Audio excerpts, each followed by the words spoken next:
Welcome to another SPbN production.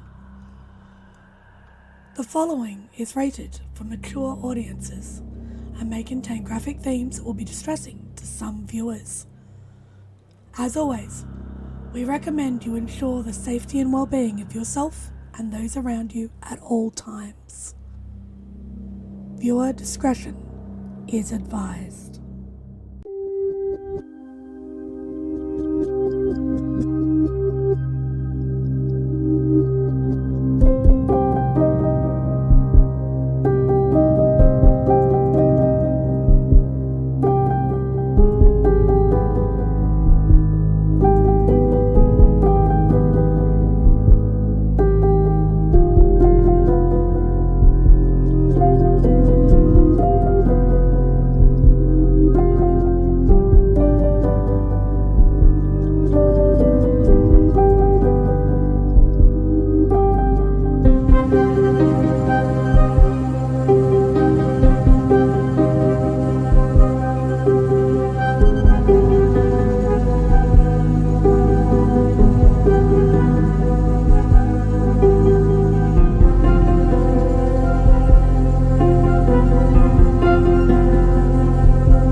Good evening and welcome to the St. Pete by Night Entertainment Network. St. Petersburg by Night is an online World of Darkness role-playing community originated in St. Petersburg, Florida, but now spread to the world at large. And it's Sunday night, and you know what that means. It's time for Red Tide Rising, our Vampire the Masquerade 5th edition chronicle set in the city of Tampa, where a young coterie of anarch kindred attempt to carve out a bit of the territory for themselves while combating the forces of the Camarilla and much, much worse. My name is Kent, also known as Misha Kent on all social media, and I will be your storyteller tonight.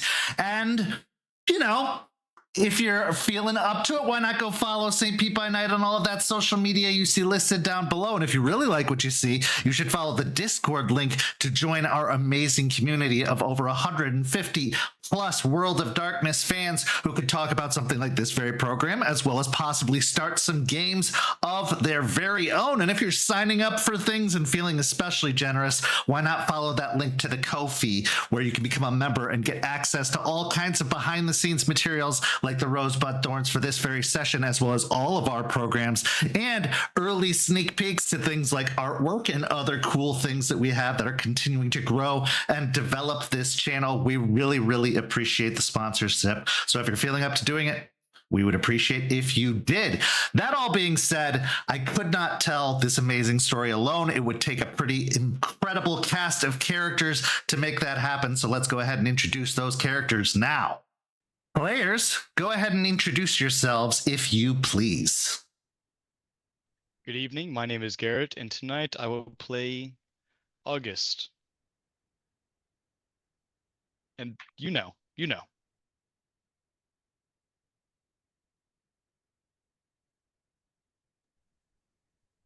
Howdy. I'm Ace, reminding you that Wednesday has been canceled due to a scheduling error, and I play Beau Jean Walker Toreador. Hi, my name is Scott. I'll be playing Jeremiah the Malkavian, and I've rolled a messy critical, and I don't know what it does yet. Hi, I'm Freya, and I play Valentina, and I only have one piece of chicken left on my skewer. Man. All right. Welcome back, everyone. It's been 2 weeks since our last episode. Let's get everybody caught up as to where we left off. That episode started with Beau and Solomon having a little bit of a sit down and a chat, where Beau was informed about the realities of kindred existence and just how harsh that existence can be when it comes to having personal attachments, both within the kindred society and without. After that, we saw Jeremiah finally make contact with Valentina within Guru custody through the assistance of Skeeter. And with Skeeter and Stakes watching on, they had a conversation where some information may have been passed, but at least it was verified that Valentina was alive and seemingly well for the most part. Then after the break, we saw Beau go to her new family home where her family had been moved to through the gracious efforts of Solomon. And in their own way, Beau said goodbye to that mortal life that they had left behind all those years ago and have started to embrace, no pun intended, the kindred existence that they now live in. But things got complicated as they went to leave their family home, where they were reunited with their father, who had been gone for over 20 years. And Beau found out exactly why as they came bearing a message from their sire, Talia, saying that there was a death coming and it would not be the last. This took Beau back by surprise when they found out that their father was in fact sired as a Malkavian and had been living in the kindred society for quite some time, and this being the first time they had crossed paths, and that their father, I don't know why I keep saying fire, their father was father sire. Their father was a servant of the Camarilla court of Tampa after having been seemingly sold off by their sire into service of the Camarilla. Then finally, August had a meeting with Solomon where they reported in on how things went with the ground court, and it seemed like all was well and good until they decided to leave and head off back home for the day. At this point, they were abducted, having the blood seemingly drained from their very body through all of their orifices due to some Tremere magic, at which point they were transported to the Chantry in Clearwater, Florida at the Church of Scientology. What remains for the fate of these kindred, we'll have to wait and see. But let's get into our first scene of the evening, where we pick up where we left off last time. Beau, you have just had a reunion with your father, who's been missing from the picture for years. You knew you had to get some sort of answers, some sort of information, but out on the street in front of your mother's home was not the place to do it. So you took your father back to the bar, the Waiting Owl, the place that has been the gathering spot for your coterie for quite some time, and a place that for a time you called home. A bar owned by your long missing companion, Valentina, who has been in the custody of Guru for several weeks at this point. As you were preparing yourself, getting that internal strength to have a very serious and potentially emotional conversation with your father, on the heels of an already emotional conversation with your mother, you were caught by a very horrifying surprise when you arrived at the Waiting Owl. The one known as Jimmy or Ricky or what's his name, the retainer of the coterie, the bartender of the Waiting Owl, was found splayed out on one of the tables, his insides having apparently been removed, and most assuredly dead. As you walk in the door, blood spattered across the ground and seemingly almost every visible surface. No assailant in sight. It's just you and your father inside a place that you once viewed as safe, you once viewed as secure, and now you realize to be anything but. What is going through Beau's mind as they come upon this gory sight? Before seeing the sight, the only thing on their mind is the anger of their father being gone for 19, 20 years-ish. And then seeing this, it is replaced by fear, by just a shock of not knowing what to do. They freeze for a moment before pulling out their phone and attempting to contact August first, because August had the contact that helped deal with the first dead body that Beau had dealt with in the past few months.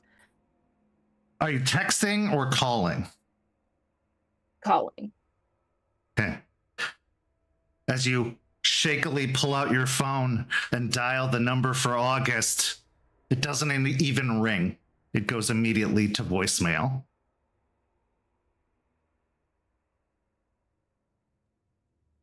They'll hang up, try calling one more time, and if the same thing happens, they'll send a text saying, "Hey, Jimmy's dead. Need backup at the bar immediately." When you send a text message, depending on what service you use, it will dictate a specific color to the text message. Now, I don't know what kind of cell phone Beau has, and rather than spend a lot of time getting into that, I will say that the text message you send does not appear in the same color as it did before, meaning either that the phone is out of service or out of network or something of the like, but the message is not going through as intended. And then they will try to contact Jeremiah. Okay. As you put in the call to Jeremiah, it does ring a few times, Jeremiah being busy in a meeting at the moment when you do call, but you do get a voicemail. The voicemail that's left is along the lines of, "There's an issue at the bar. Meet me here as soon as you can. I'll be waiting." All the while, your father just stands off to the side, hands rubbing together somewhat anxiously. His face tells a story of horror and tragedy, of torture and pain, of panic, but also seemingly not to be entirely present, and hasn't been for quite some time. But he watches on, and upon seeing the body splayed out on one of the tables, seemingly vivisected, he just stares.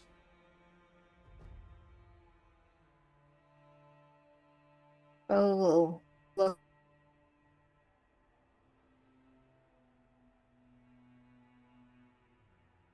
look over at him, sigh, and then walk over to the body, trying to find any clues, any marks that might have been left, or hints as to who this might have been. Give me a wits and investigation.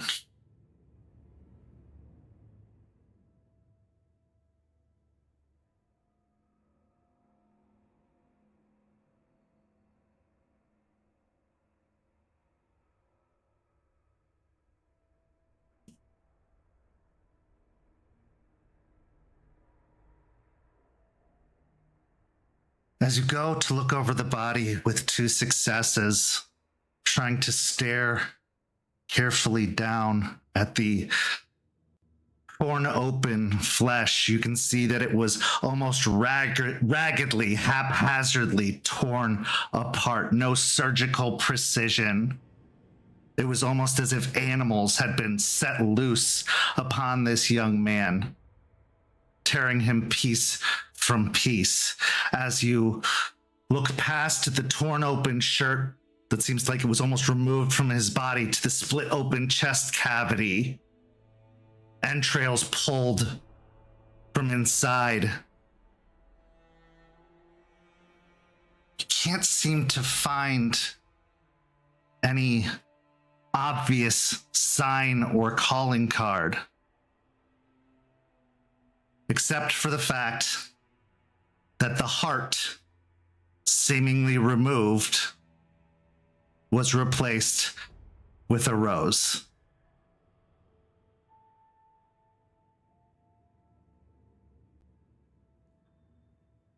They'll click their teeth in frustration and turn their head towards Jeremy. You know who did this? I have a very strong guess if it has anything to do with the message I had to deliver to you, yes. I'm gonna assume the rose in his heart means that our theories are correct. But I know well enough that she wouldn't have gotten her hands dirty herself. They would have sent somebody.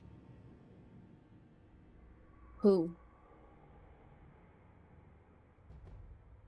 There's only one within the court that I believe could have the kind of pull and ability to pull something off like this. The Seneschal Masterson, Nosferatu. He would have that kind of access. And that's the person you've been sold to? Yes.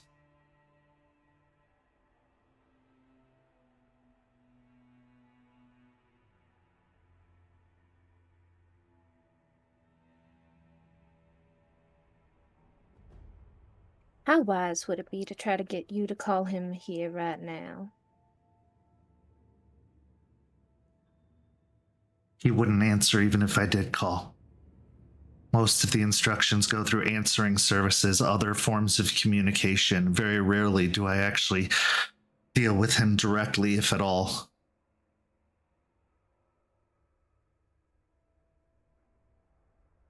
I can't say I've even seen his face. Not that would be something I'd want to see anyway. This is going to hell in a handbasket real fucking fast. Right. Help me clean up. We need to at least get rid of this. Okay.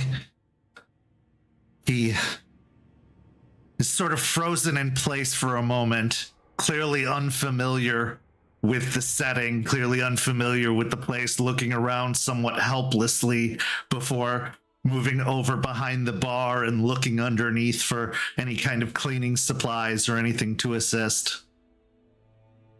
Right.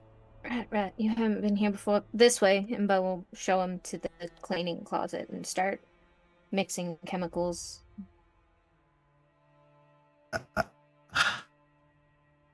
I hope you know this isn't what I would want, and I'm sorry that this is happening.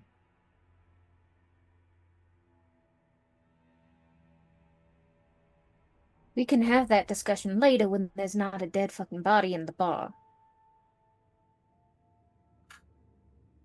All right. I'm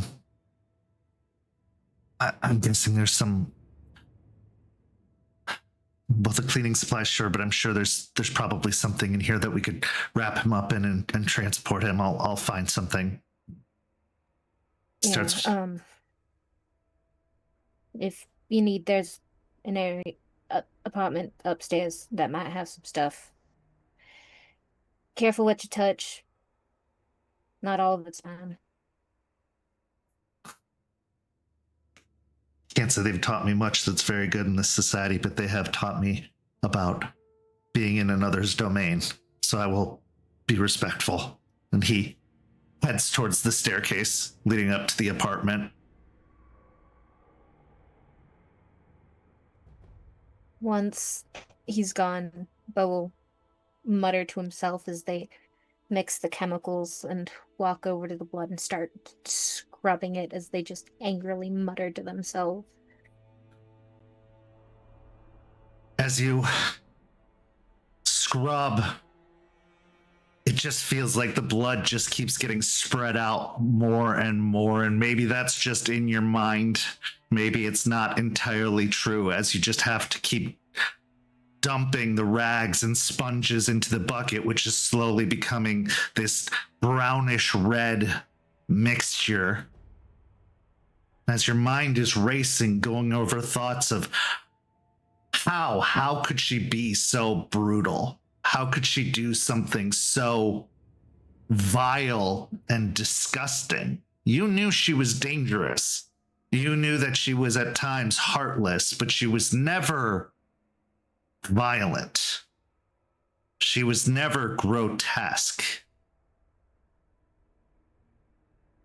What could this mean? What kind of anger would cause her to go to such lengths? What kind of message is she trying to send? As you're thinking of all this, moving from the floor and the table, Jeremy returns with what looks to be a bed sheet that he lays out and starts spreading out, preparing to wrap the body up into. And once it's prepared, he looks to you, and the two of you go to lift the body and move it over to the sheet. And as soon as you touch the body,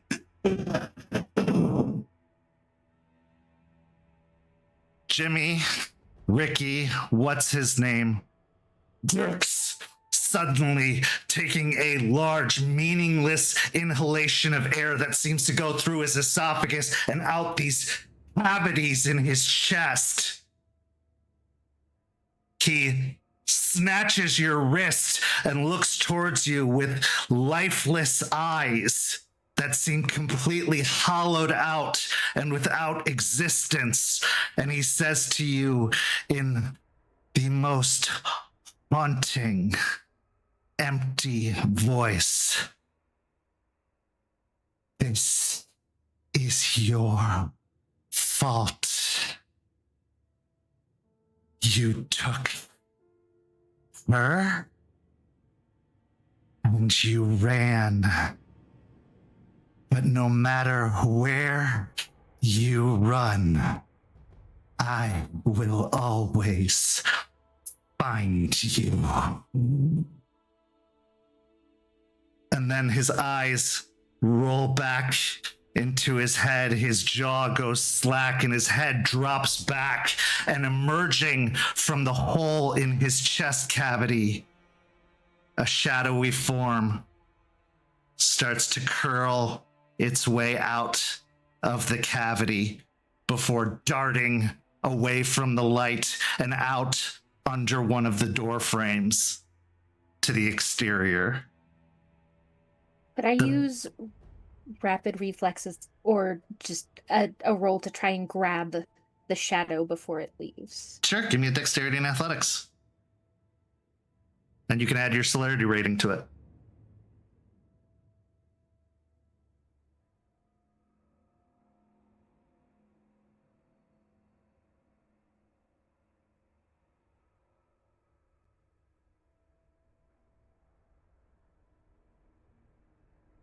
Okay, with 3 successes, as you attempt to reach out, you feel your hands pass through this black, almost inky, seemingly like smoke and shadow mixed together, but you can't get any kind of special grasp on it. It just seems to slip through your fingers. Catching a shadow is no easy work, if at all possible. But as you feel your fingers pass through, it feels cold, frigid even, and empty. Roll me a intelligence and occult.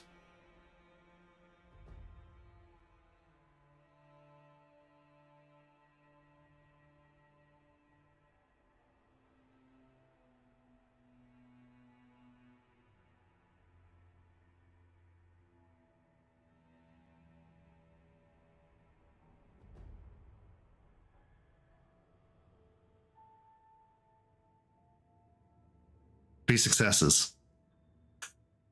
Your education was limited, to be sure. You were a possession, a prize, not someone who had ever been planned to be released into the wild, but you were able to pick up a few things over time, whether it's through conversations with August or overhearing the words of your sire speaking to one individual or another.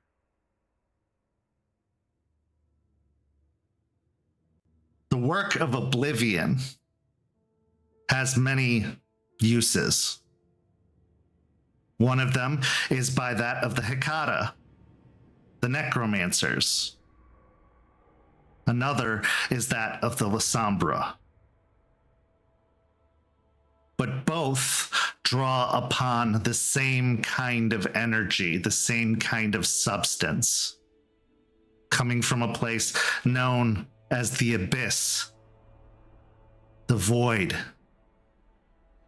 a place of endless dark and nothingness. This entity, whatever they are, this manifestation is undoubtedly of that place, because that cold, that hollowness, this isn't a living thing. This is a creation of some sort. And likely it was left here to send a message.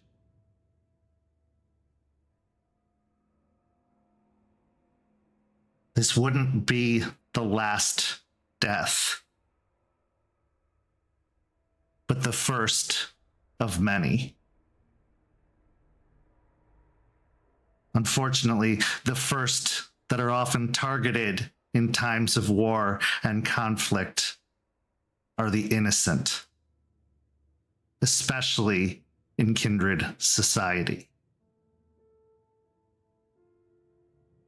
As the shadow disperses and Jimmy's body falls lifeless once more, your father, Jeremy, watches, eyes wide and darting, before shaking out of it and moving the body quickly onto the sheet, wrapping it up as tightly as possible. And while there is a little bit of stains of red on the fabric, most of the blood of this particular individual is either scattered about the area or completely exsanguinated in some fashion or another, leaving nothing but a horrifying smell of the recently deceased.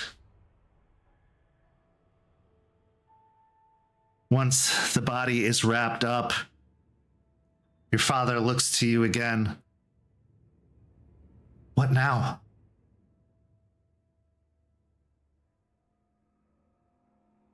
One of my coterie mates had a contact, has a contact, but I can't reach him. Maybe stay right here. Keep an eye on that, and we'll walk off to call Solomon. Okay. To head off, the phone rings 2 times before getting picked up. Hello, Beau. How was the reunion? Reunion was nice, but I've got, unfortunately, another matter at hand that I might need your help with. Oh? What can I do for you? Came back to the bar, and there was an incident, and we need disposal. But the person that August knew, I don't have a way to contact, and I don't have any contacts of my own in that area. No problem. Consider it handled. You should be expecting Doberman in about 20 minutes. We'll take it from there. Thanks, Solomon.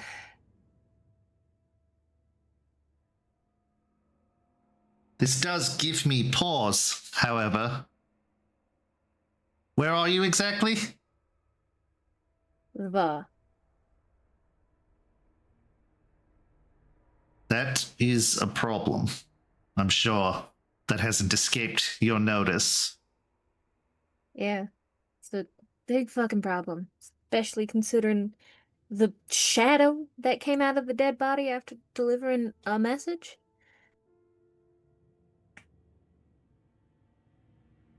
I see. Apparently there are more eyes on you than I had suspected. Well, don't worry. As I said, Doberman will be there soon. We'll dispose of your problem. And I would get in touch with August and Jeremiah as soon as possible. It seems that there's much to discuss. I already tried calling August, went straight to voicemail, messages ain't going through, and left Jeremiah a message, so he's at least aware. All right. I will touch base with all of my contacts and I'll see what I can find out. Just sit tight. Do you have anyone there with you? Yeah, don't know how much I trust him at this moment, but yeah, there's someone here. That's horribly vague, but I'll leave it at that then. As I said, Doberman Yeah, will be there soon. I'll have Doberman explain it to you. It's too much to tell you over the phone.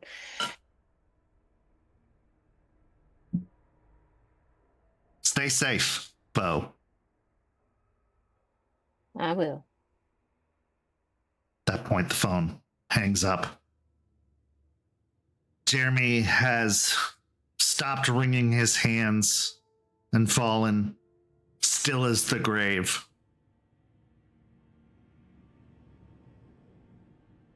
This isn't how I'd hoped this would go.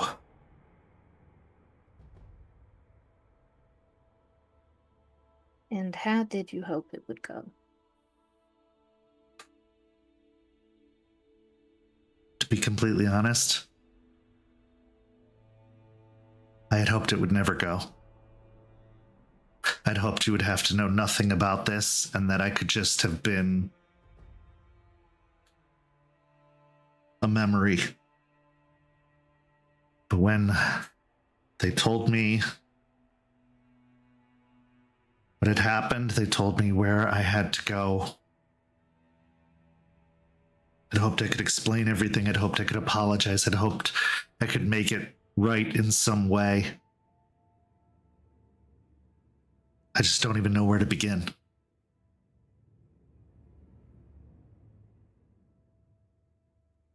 Maybe explaining why you left when your youngest was 2?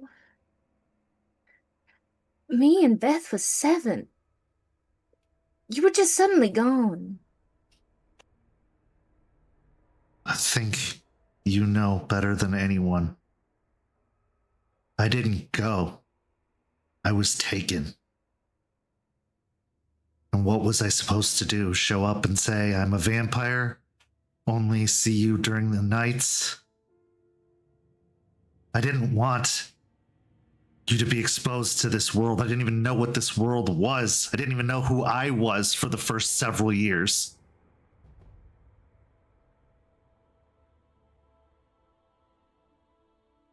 Did you know that I got turned when I did? Or are you just now finding out that I am also one of us? They don't let me know a lot. I didn't know until I was sent here.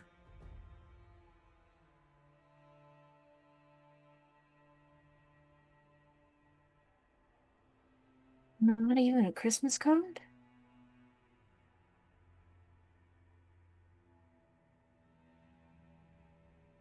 When you get brought into this life, the best mercy you can give is being forgotten, erased. If I even tried to reach out to you, Although now I wish I had, because apparently I wasn't able to prevent anything.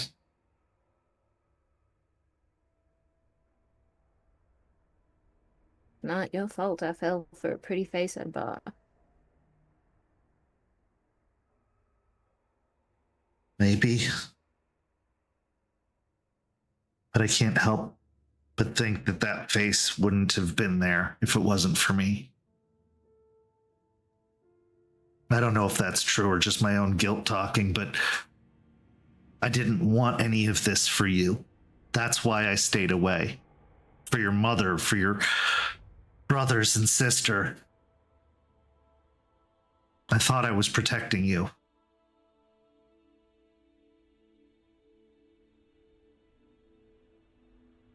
I thought I was protecting them too. And then I almost killed Henry one night.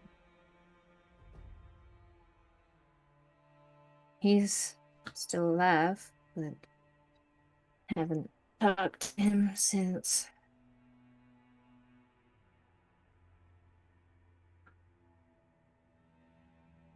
We can't protect them by being with them. It just puts them in even more danger. I don't know. That's what Solomon told me. It's why I said goodbye to Mama before I left the house.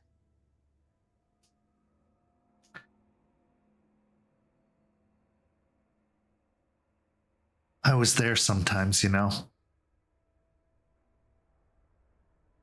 You wouldn't have known it, you couldn't have known, but I couldn't help myself.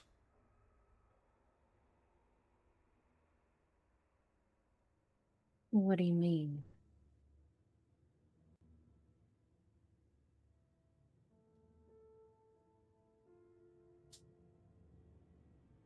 I saw you graduate. I saw your first concert.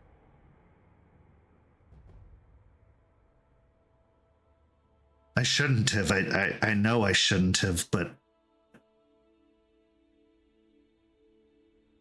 how could I not?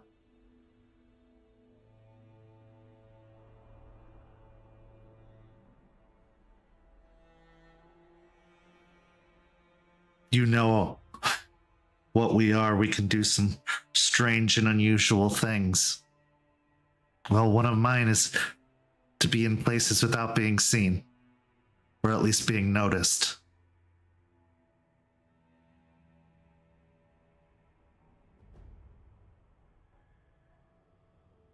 I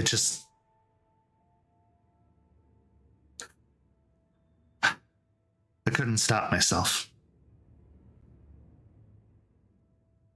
Did you do the same with them? Or just me? All of them.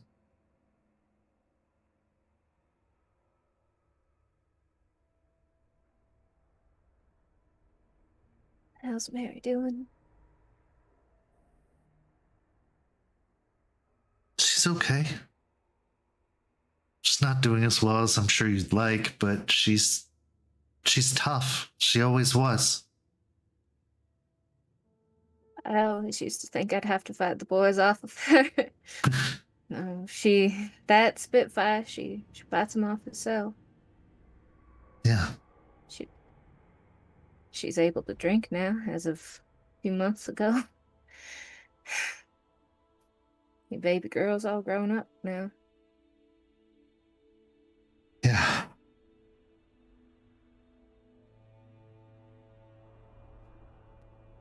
I never wanted to hurt you. Any of you. And I wish there was some way I could have said goodbye and made it all make sense. But you know just as well as I do how impossible that truly is.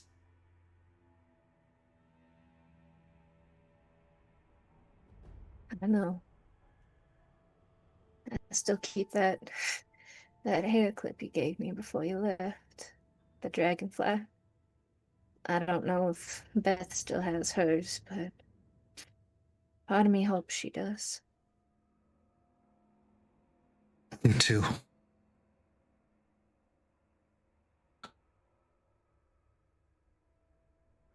have to tell you, and I'm sure this comes as no surprise, you are dealing with very, very dangerous kindred. That hasn't escaped me, especially in more recent nights. My ex is now Primogen, and I don't know if she's after me or the bar, or just the coterie in general. She's got allies on her side, allies I'm nowhere near ready to handle. There's one thing that I've learned. Kindred don't like having things taken away from them. And they will hold a grudge for a long time.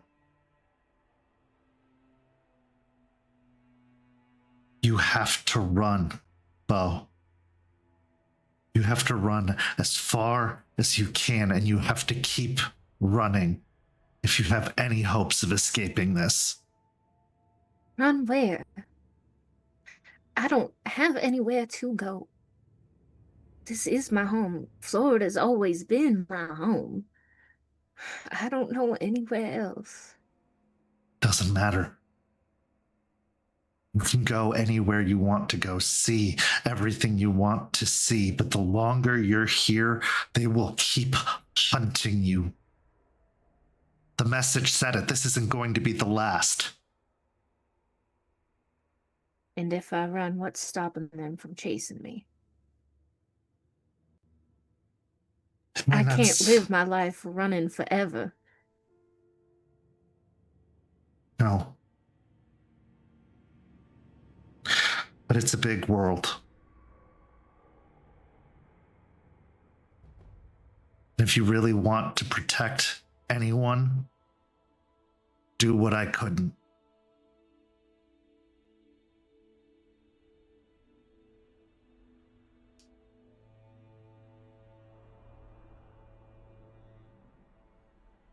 I can't run. I want to. You don't understand how much I want to run. But I don't think that's an option anymore.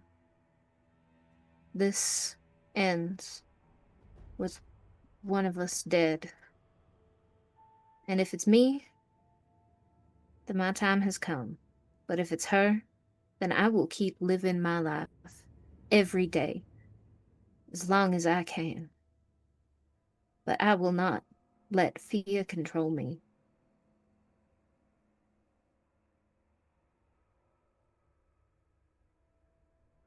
He gives a soft, almost pathetic smile. Whatever it's worth, I'm proud of you. Because all I feel is fear. For you, for your mother, for your brothers and sisters.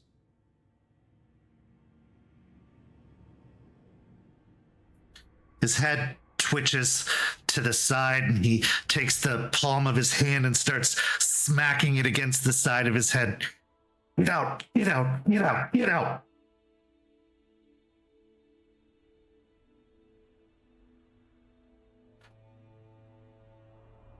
I have to go. I understand. Please consider what I said. Because if something happened to you,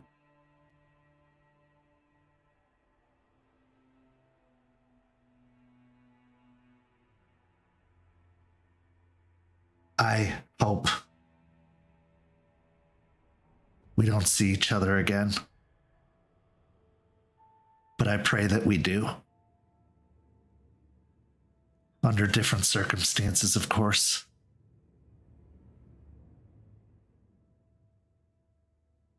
I'm not just fighting for myself now. I'm fighting for my friends.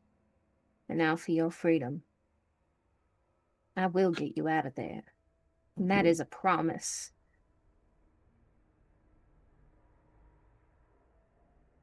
I don't know what's left to get out.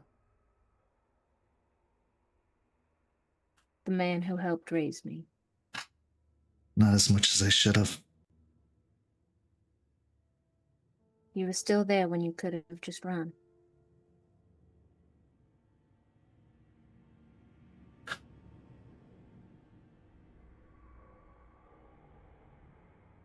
I love you, Beau.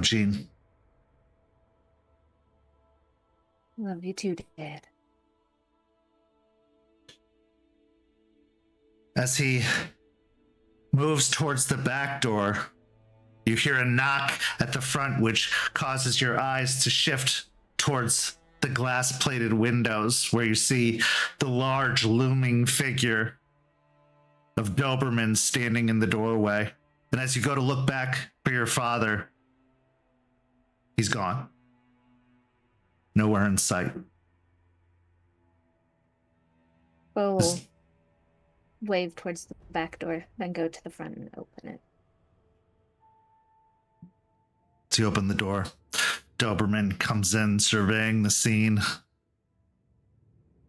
And you see that he's not alone, as a few other seemingly faceless individuals, nondescript, wearing what looked to be the equivalent of hazmat suits, this big kind of plastic covering draped over most of their bodies, especially their shoes, move in, looking like a crime scene investigation unit or a cleanup crew. Doberman gives you a curt nod before moving towards the body and letting the others get to work. The bar is restored as much as it possibly can be. The one thing that can't be erased with cleaning solution or manpower is memory. And this memory most assuredly won't go away for some time to come. Because the already empty waiting owl feels even more empty. Without Valentina, and now without Jimmy.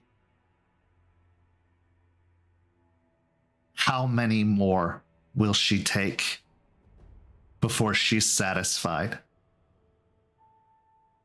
Will she ever be satisfied? We transition now to our next scene. Valentina, several days have passed since you had that conversation with Jeremiah. Or maybe not. It gets harder and harder to tell. As the days pass, as the time continues on, you do everything you can to keep yourself entertained, keep yourself busy. Whether it's doing push-ups or reading whatever material is brought to you, sometimes a magazine, sometimes a book. Trying to stomach the meals when you have the nerve to, maybe sometimes waiting until you have no other choice but to eat. Roll me a composure and resolve. Okay.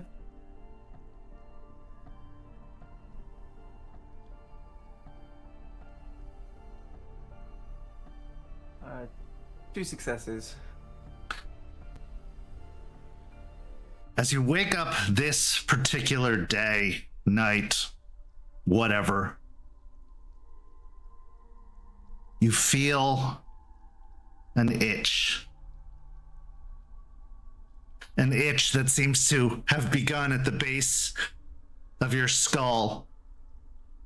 And no matter how much you scratch, you can't quite reach it because it's not an itch of the surface. It's an itch further in. Because we now have reached the point that a month has passed and you have not had kindred vitae. Waking up was a little bit more difficult today. Your arms felt heavier. Your legs felt like lead as you shuffle them off of the cot, dropping them to the floor. And no matter how much you eat or how much you drink, you feel the ache and pang of a hunger that can't be satiated by any mortal food.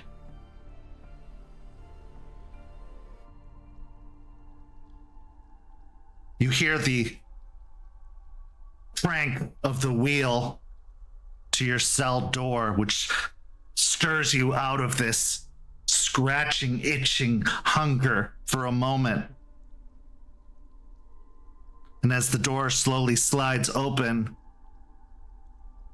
the old woman who'd visited you days, weeks, some time ago, some undefinable time ago, enters in. The one who calls herself Eliza. She doesn't come bearing any gifts or any food this time, it seems. She just steps in with a very concerned gaze in your direction. Good evening, Valentina.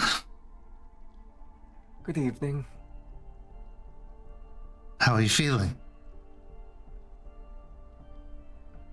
It's starting.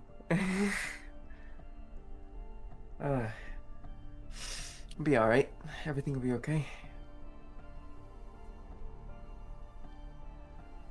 You're entering into the most difficult phase, I can only assume.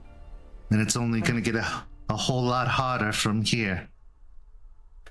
But if you're committed to it, whatever pain you go through now, whatever you try to endure, will be worth it.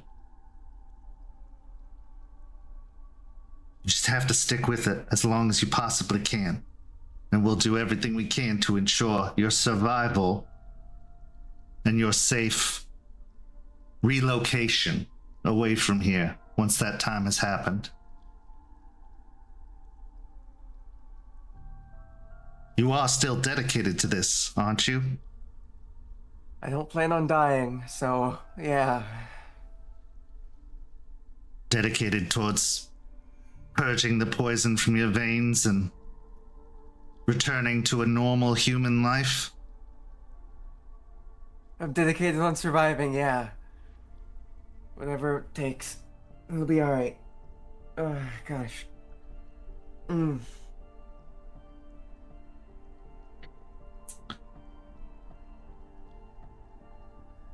Is there anything that I can do for you? Yeah. How long has it been since I've seen you? I'm starting to lose track of the days. I think a bearing would be nice. Well, it's been about 10 days at this point since we last saw each other. Yep. All right. Okay. What have you been up to? Let's try to get this on a different brain wave. Well, it's spring, so it's growing warmer as we head towards summer. Crops are starting to take root, and I do a lot of gardening. It's how I find my own peace in this world. So I've been spending a majority of my focus on that. And, there was somebody that came to visit me a while ago. Not Stakes, and it wasn't you. I can't remember his name. Arthur. Somebody. How's he doing? How was his? Has he made any progress with my abuela? He has, in fact. I believe that he has set the wheels in motion to have her relocated. That's good. That's good. Do you want to know where she ends up? I asked if he'd be able to try to set her up in Puerto Rico. If that's not where, then yes, I'd like to know. All right. Now you do know, even if you do shake this, there's going to be a period where they still try to find you. Oh, without a doubt. I heard that you made contact with your old companions. Yeah. It's very dangerous business, Valentina. No matter how much you care, just having any connections to that world are a temptation, especially now, if you're already starting to feel the effects of withdrawal. Yep. Well, I was given the option to say hello and let them know that I'm okay so they don't have to keep trying the prod or anything if they ever decided that they wanted to get me. So I figured it would be easier to get them quiet, less issues. Well, I'm not part of the negotiation process. That's not my role in this particular group. But if they were able to have some success, were willing to negotiate for your release, would you want to go with them?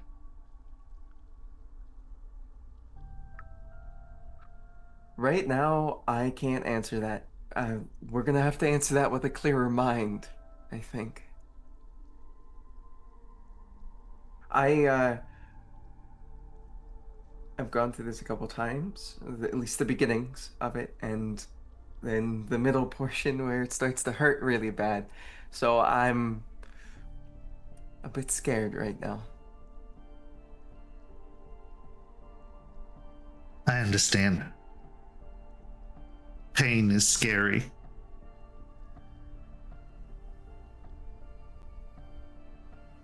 But becoming what they are is a whole lot scarier because you will have a pain you can never, ever be rid of.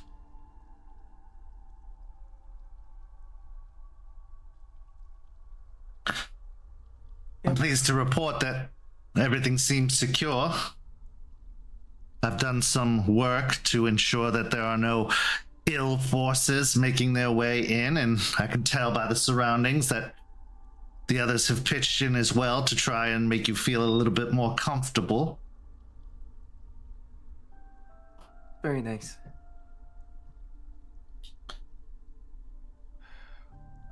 Well, there's nothing that you need. I will let you rest and recover as best as you can. I asked Artie if he was able to possibly find some time for me to go outside for a little bit. I think fresh air might be really nice. If the withdrawal has begun, I think that's probably not a good idea. Yes, but before it gets real bad. Breath of fresh air. I'll see what I can do. Please. Unfortunately, again, these decisions aren't up to me. But Oh, who are they up to? the ones in charge? So like the Charles and whoever else that is. Correct. But as I said, I will pass along your request. Things have gotten a little bit more dangerous out and about lately. What's that mean? Hopefully nothing you have to concern yourself with, but there are those who are seeking the destruction of, well, your friends' kind and anyone associated with them. And until this poison in your veins is rid, I'm afraid they would want your destruction as well. Consider them zealots of our kind, who will let nothing stop them at driving out the corruption. Oh, so, sorry, your guys' group is kind of the first group of you all that I've interacted with. So, there is incredibly super hyper aggressive y'all Yes. instantly without. Okay. They don't prefer diplomacy, they prefer action by any means necessary. And will stop at nothing, as I said, to see their goal of ridding Gaia of the worm and anything involved with it or touched by it. They're even so zealotous as to think that we are part of the problem. And if you're not part of the solution, you're part of the problem and must be rid of. So it does make being out and about a little bit more dangerous. But I will, as I said, I'll see what I can do. Okay. Okay. So. Go on. No, I think I'll be all right. It's okay. It's okay. I just, I don't think I need to stress how much I would really appreciate it if you expedited the process. I will try. Okay. It's a very brave thing that you're doing, with no guarantee of success. Yeah, I could end up just aging, and then somewhere along the lines I'm supposed to have a heart attack and then die. Who knows? So that could be a great time. No, it's not. But as I said, it's better than the alternative, no matter how much you can hear it at this time.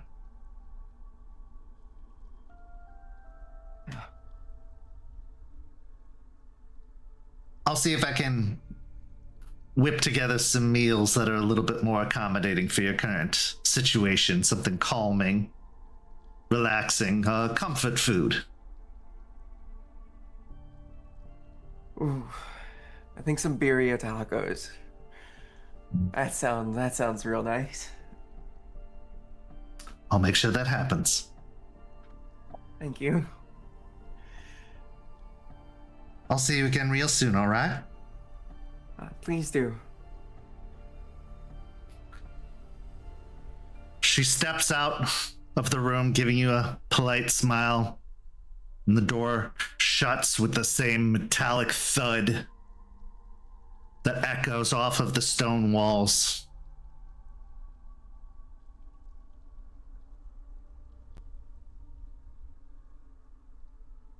They can't help you. You know that, right? Yeah. They can't help me. You're still just right there. You're just right fucking there. Yeah. Yeah, well, you know what? It's fine. They can't help. Doesn't matter. I'm able to get through this. But that's not what you want, is it? Not really. No, I want you fucking dead. Yeah, that's what I want. Even if I could be your way out? Your only way out?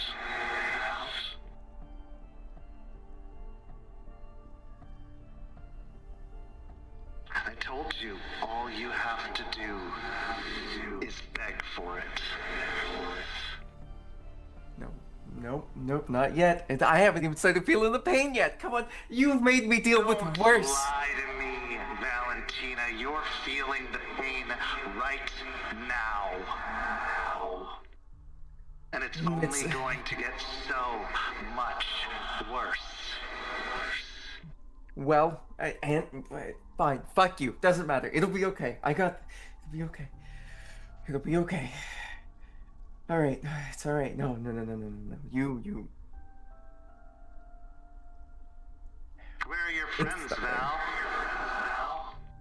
They're doing the smart thing and not putting themselves in danger.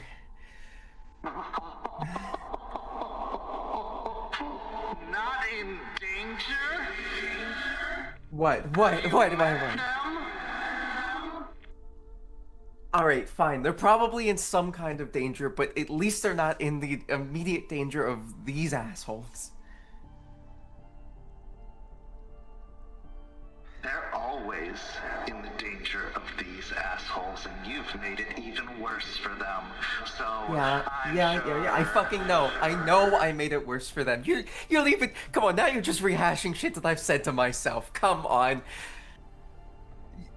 Do better. Do better. If you're going to start torturing me, do fucking better.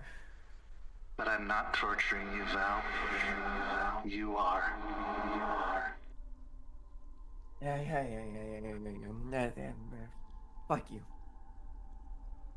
It's nowhere near as bad as some of the times that you didn't give me something before, and you know what?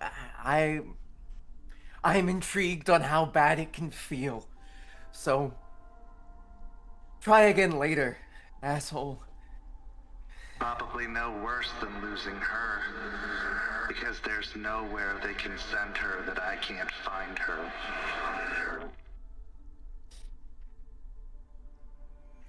If I find out she's dead, it doesn't matter what the fuck that I did here. I'm going to find a way to kill you, whether or not that means I end up...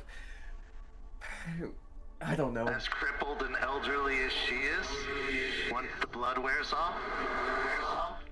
It's 10 years, come on, it's 10 fucking years. I'll be okay, I'll be 35. It'll be okay. Will it? It's gonna have to Is it be. only 10 years? Or is that what I made you believe? Memory is a funny thing, Valentina. It's a story that we tell ourselves from our experiences. But when you get involved with kindred, that story can be rewritten time and time again if I wanted to. So are you 35 or are you 100? And is that really your abuela? Or is that somebody I wanted you to believe was? You know I'm ruthless, right?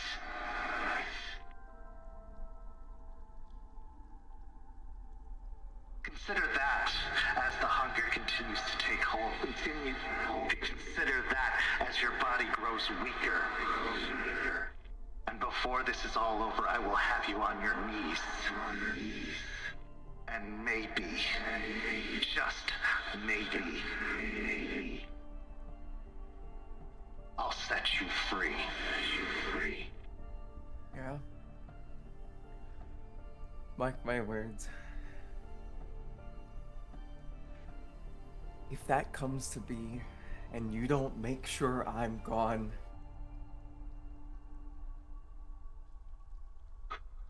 you will be the one on your knees. I don't have to. Fuck off. You're doing a perfectly good job of that yourself. Withering away Fuck in the off. kennel. Fuck off. Fuck off. Not this time. I'll see you again tomorrow. And I'll see you tomorrow.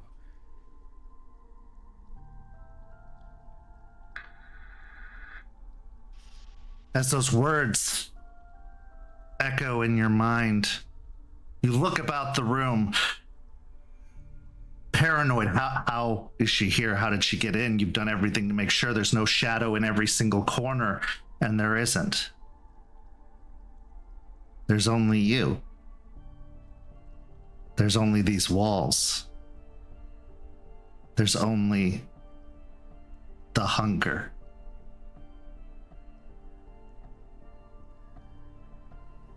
This is where we go to break. We'll be back in just a few minutes with the second half of tonight's story.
Welcome back.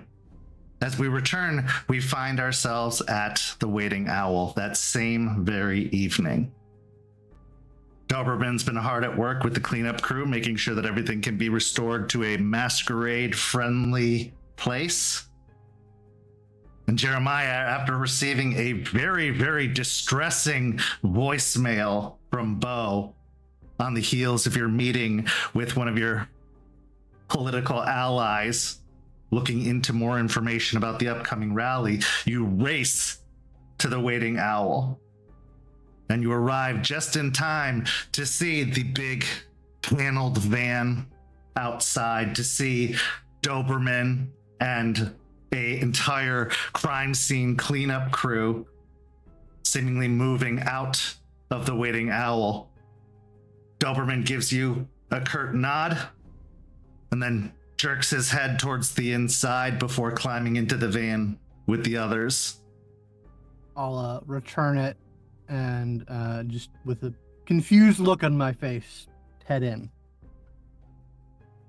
The place smells like cleaning solution, like antiseptic, like bleach. And even still, in the center of the wood paneled floor, there is the remnants of a very dark stain on the ground. The tables have been pushed off to the sides near the booths to give room for the cleanup crew.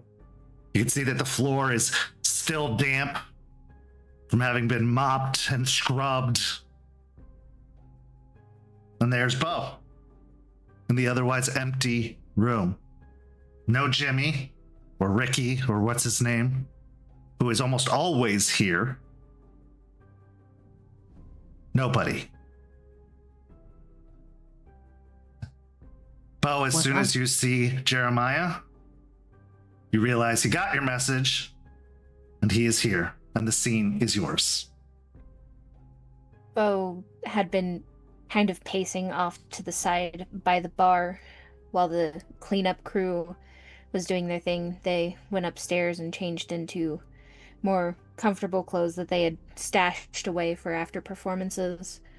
Their hair, instead of the neat braid, is up in a messy bun. They stop, look at Jeremiah. Oh, thank God you came. Fucking Christ. Okay. What happened? Jimmy's dead. He's dead? Yeah.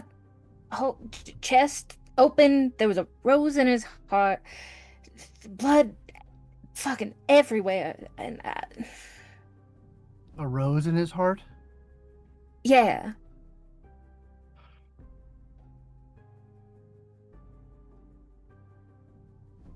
I know it was her who had somebody else do it. You know, I think we can safely fucking assume that. God. Oh damn no, it. I have confirmation.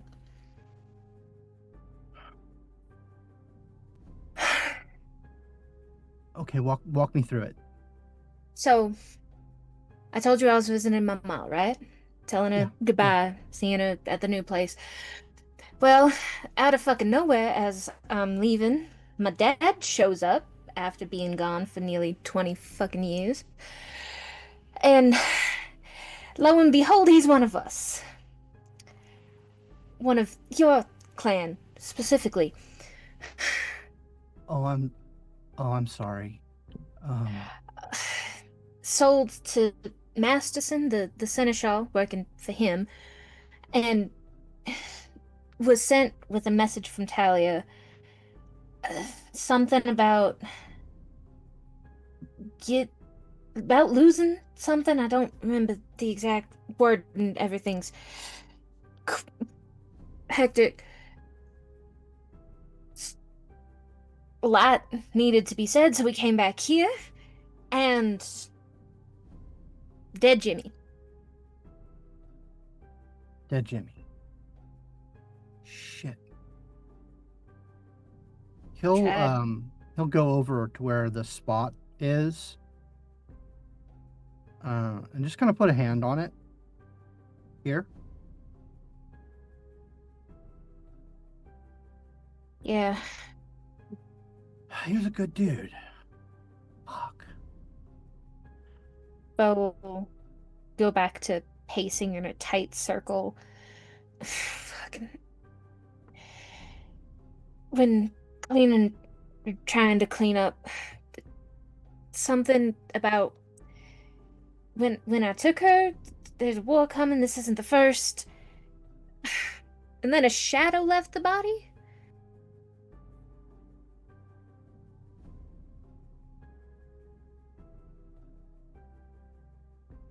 I suspected that they might be working together. Beau will freeze and slowly turn to Jeremiah. Who is they?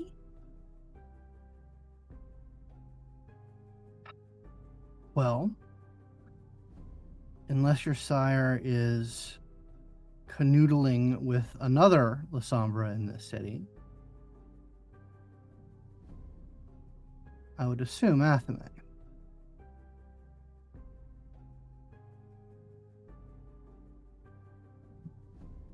Great. Great. This is fan-fucking-tastic. This is the cherry on top of a perfect evening, Jeremiah. I know. Jeremiah, is your hand touching the spot with the stain? Yeah, it Roll is. me a wits and aspects. Okay.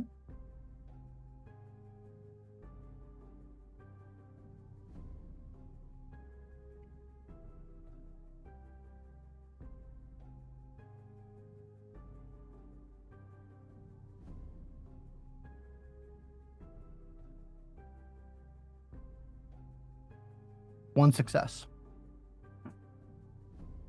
As your fingers are touching the floor and you start to pull them away, you see that there is strings or rivulets of blood touching the floor.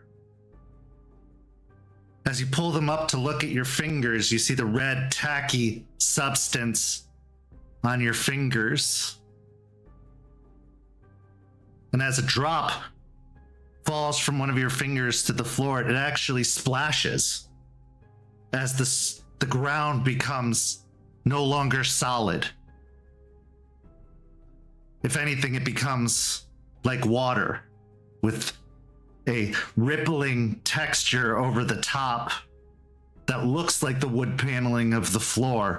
And looking down to your feet, you can see that they are submerged in the floor, almost as if in mud. Then your gaze is turned to the sound of hisses.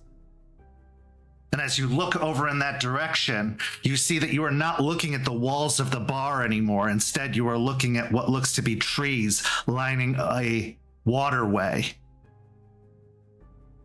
looking kind of like the river. And along the banks of the river, you see alligators, their eyes reflecting the sheen as they hiss and stare in your direction. And from their opened jaws, you see blood dripping from the teeth of the alligators. And in one alligator's mouth, a dozen roses just start dropping out of their opened mouth. But then, like a cork being pulled out of a bathtub, all of the water starts to drain from the river, circling in a twisting motion, draining downward. And as you feel the water rushing past your legs, you feel it start to grow stronger and stronger, as if it's pulling you towards the drain. And as your feet go sucking into this hole, this chasm that the water seems to be draining in, You look upwards in exasperation to see the face of a man you don't quite recognize. Bald, extremely pale, wearing round red spectacles on his eyes, and a long red jacket that seems to be looking down towards the ground, towards the hole that you are sinking into. Roll me an intelligence and politics. If you have kindred politics of any quality, you can take that. I'll also allow occult if you'd prefer, or academics. I'll give you 3 possibilities. Politics is going to be the best one.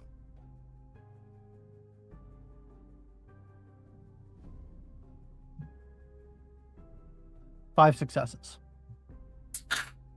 This figure, this face is very distinct, unforgettable to those who've been in the kindred society. It's got very specific and outstanding features, so much so that as you are pulled under into the drain, the darkness encircling around you, you almost hear the water in its hissing whispers say, Strauss. And with that, you awaken. Still standing, or still knelt by the floor, fingers still touching the stain, nothing on the surface of those fingers. I think in the last moments before the vision takes me, as I'm looking up at Strauss, when that name comes to mind, just in the vision,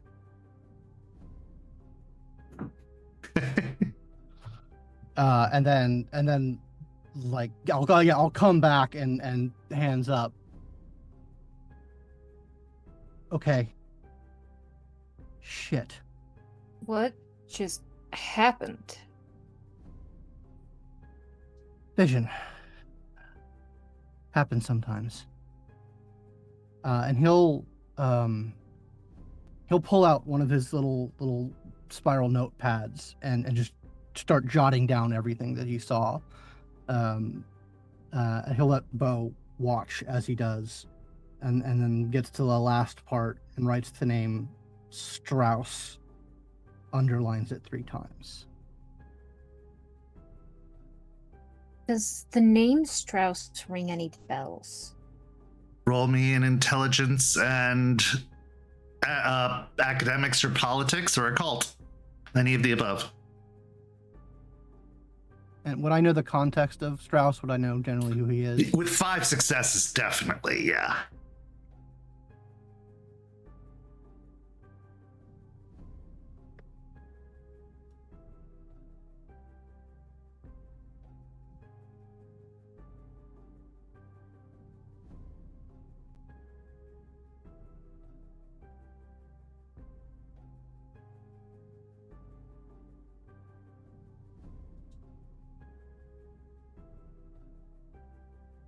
Three successes. Just off that name alone, no. There's nothing that really stands out to you in your somewhat limited experience. Anything about LA or the anarch movement in California or anything having to do with that would be far from your mind. So no, you can't seem to pinpoint anything specific. Jeremy will say he's big time Tremere. LA based, if I recall correctly. Why are you seeing him if he's all the way over there? Where's August? You think I know? He was the first person I tried to call. Straight to voicemail, and his messages ain't going through. I'll pull out my phone and send him a text. You get the same text not sent kind of response. Fuck. Didn't August say something about that Tremere at the meeting? Or was she Yeah. just really worried about it? Shit. He said that he recognized him, but he didn't know if that Tremere recognized him back. If Strauss is involved, then this is big. Oh God, I've been putting it off. I need to talk to Solomon. Not tonight. There's too much to go over. But Maybe I we could saw go and see him. Doberman was here. Yeah, Solomon knows about the dead body and that. I can't contact August. He had Doberman and the cleaning crew come out. Okay. All right. I gotta go. I gotta talk to Solomon probably tomorrow night. There's too much going on. He needs to know about it. I need to strategize. I can go with you if you like. Yeah. If it's not the Tremere, maybe Vesper? I still don't know what sort of deal they have with each other. Don't. Or maybe he just fucked off and burned his phone. He's put too much stake in us. I don't think he'd do that. He went to a dangerous meeting that he knew would likely get him killed because Valentina had asked him to. Yeah, he did that for Valentina. What's to say he wouldn't do that for us too? Let's not get into that right now. I don't want anything to have happened to him. Beau will But there's a reach whole out. lot of things that could have happened to him. Beau will reach out and take both of Jeremiah's hands in theirs. Deep breath. In and out. You know, this doesn't really do anything for us, right? The motions at least still help me calm down. Even if there's no benefit. Jeremiah, give me a composure and resolve.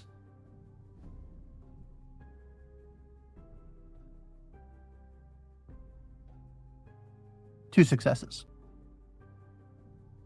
As you are looking at Beau, kind of trying to, at the very least, humor them by following this exercise, you hear the click-clacking of keyboard keys in your mind. Just click, click, click, click, click, click, click, click, click, click. And then you get a message that pops up almost like a little speech bubble in front of your vision that says, "Hey kid, you're thinking awful loud right now." I'll just, like, in the keyboard in his mind, "Thanks, Dad." Y'all good? No. Not as good as I could be. You see another message pop up that's just Raffle Mao and then JK.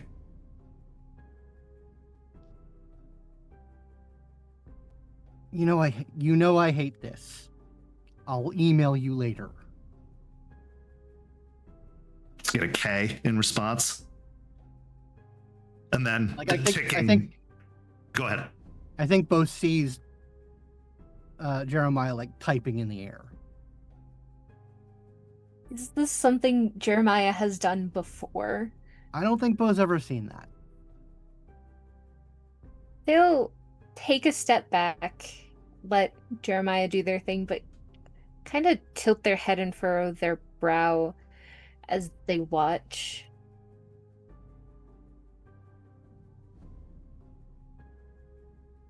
And once the chat window closes, I'll say, "God, the fucking cobweb's having its way with me these days."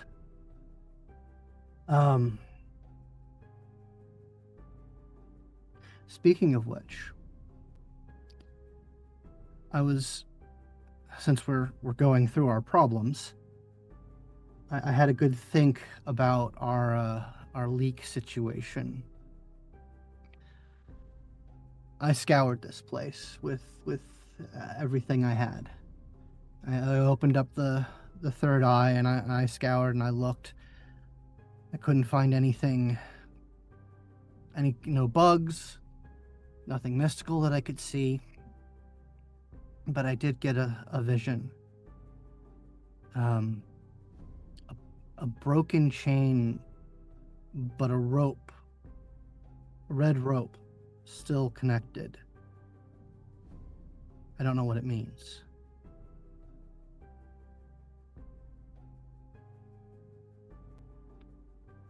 Beau's brow will furrow a little more, and then they'll take a few almost involuntary steps back before kind of falling on their ass. He'll Broken chain, but a red rope.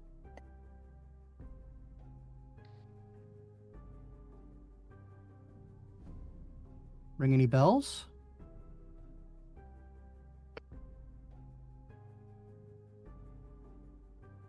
They'll rub their hands on their thighs as they move to a kneeling position.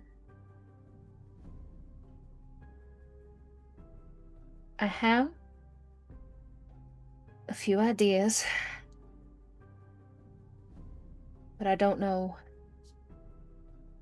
what exactly I can tell. Great, more secrets. If there wasn't a leak, I'd be more open, but blades are swinging and I gotta be careful. I get it. I told this to Solomon recently, and I'll tell you, the way I work best is with all the information I can get.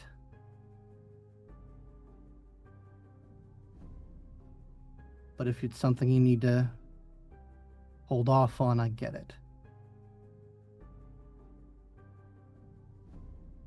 Probably saying this is probably already saying too much, but I was told if I ever fully told, it would lead to final death, and I don't.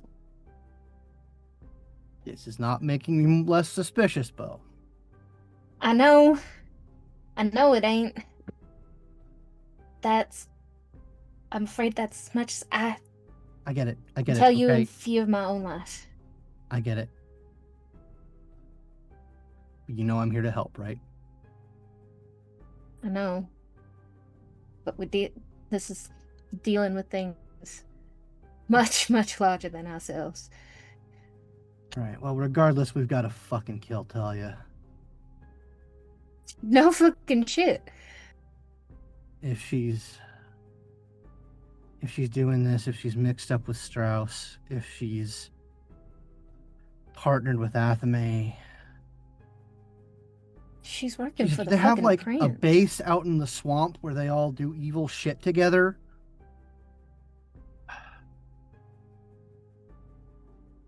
No, that's much too low for her standards.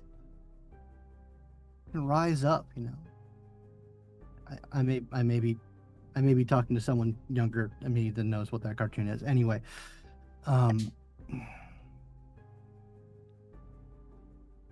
we got to talk to Skunk. I got to set that meeting. Yeah. Got to talk to Solomon. Shit, I might have to even. Really don't want to, but talk to Vesper. Oh, but speaking of talking to people, I talked to Valentina. You talked to Valentina? Yeah, I got it set up through, and he'll look around to see if he can find a distinctive looking rat somewhere Roll me a wits and awareness.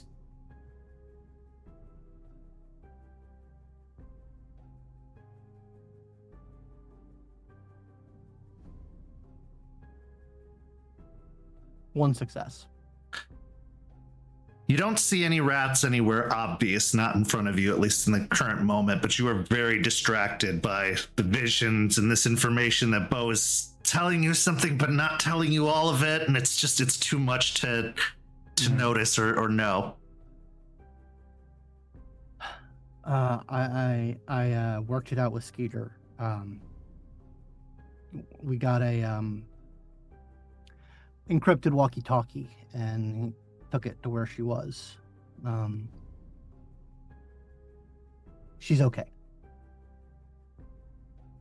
Obviously not the best situation, but they're treating her well. Has the withdrawal started? Not when I talked to her, but it's got to be starting soon. Shit. I know. What did she say?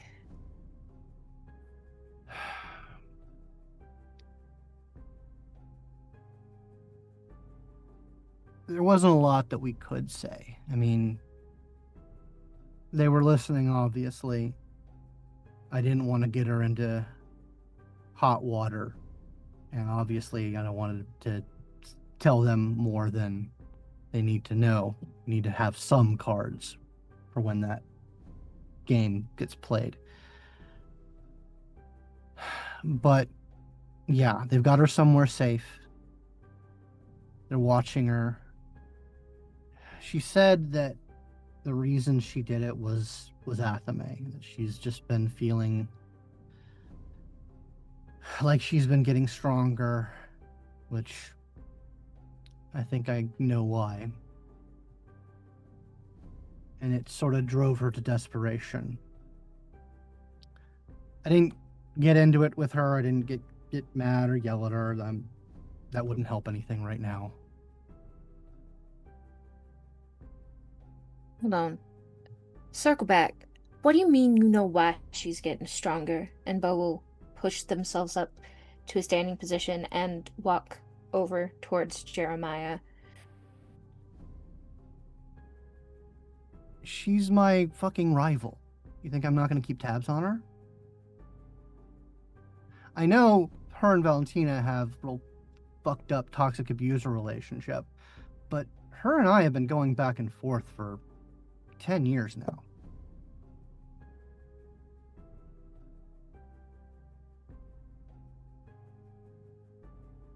Years. That's a long She's time. kind of my opposite number in the cam. We've been bouncing around the southeast for a while.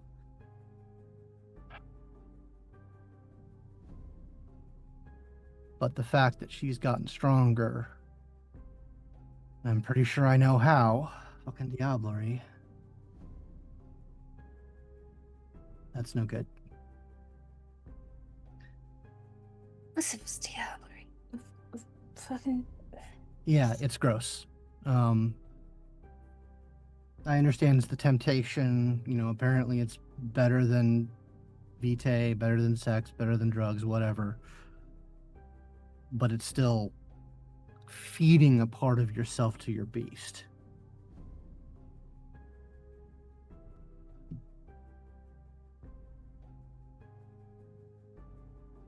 The important thing is she's okay. At least that's what she said. I didn't hear any. I listened as hard as I could. You know how I can read people. And I think she was being honest about her situation. They're not mistreating her, they're feeding her, they're taking care of her. And when the time comes, when we actually are able to sit down with one of them, I think I might have some things to play that might help us get her back. Because I know I was really mad when I found out. We're not going to leave her there, Beau. But we have to do it right.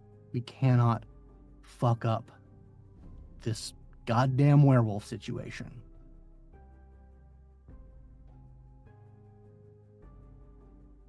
Beau's right leg will start shaking in that manner that Jeremiah knows and has seen before. That's them holding something back. Usually anger, though this time it looks more like they're holding back their impulse to run in to do something reckless to get their friend back. And he'll reach out and hold their hand. I know.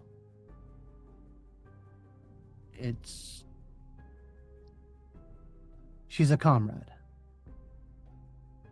We don't turn our back on our comrades. But if we don't do this right, they'll kill her.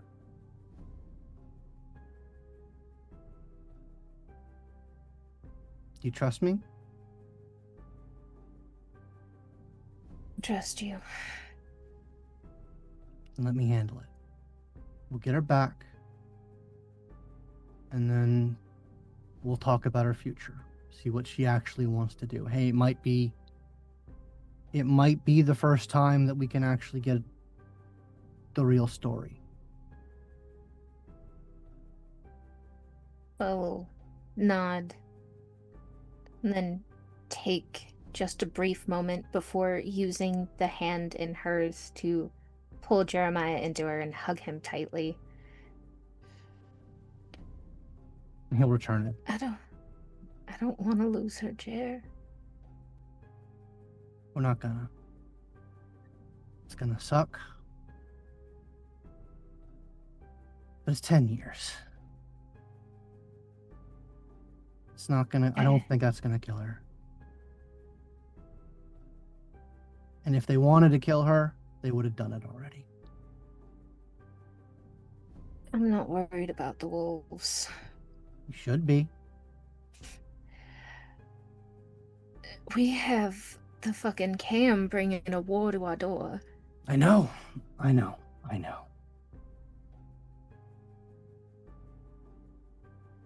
I'm gonna say something, and I need you to tell me if you honestly think it's stupid, or if you think it would work. No dumb ideas. Just dumb actions. What if I gave myself back to her? He'll push back out of the hug and say, no. No. We've lost Valentina. We may have lost August. Fuck them. We don't give in. We have a plan. We have the muscle.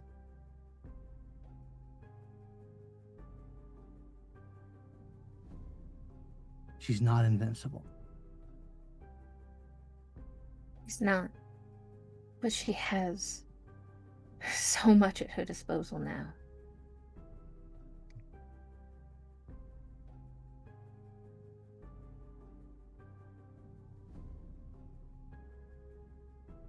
We have a lot at our disposal too. The fight is always worth it, as long as we do it smart. Remember, the thing that Valentina didn't understand is that our strongest weapon is patience.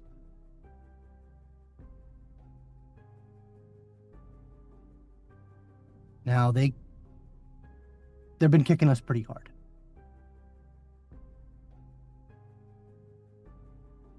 But we can kick back.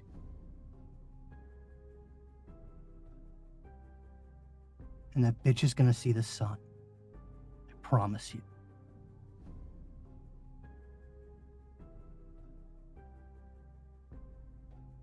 I want to be the one that does it. I get that Like I want. said before, that hasn't changed. I get that want. I do. But we gotta do it smart. She still got a hold on you, somehow.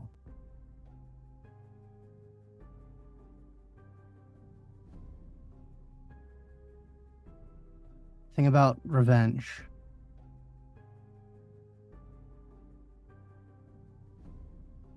Same thing I said. You dig 2 graves. Now, vengeance is a little different. You take the personal out of it, and you mete out punishment for what's been done wrong. So if we can do it with your hand on the blade, sure. But it's more important that it gets done. Am I making sense? Yeah. Okay. I look down back at the spot, the spot on the floor. Now we gotta get a fucking rug or something. I'll go shopping for one. I'm sure I know a few places. Yeah, late night thrift stores and the like. Would have sent Jimmy.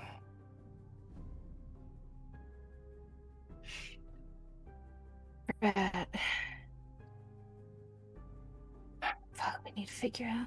I guess I'll run the bar for now. Yeah, I have some thoughts. There's some people I can maybe call. But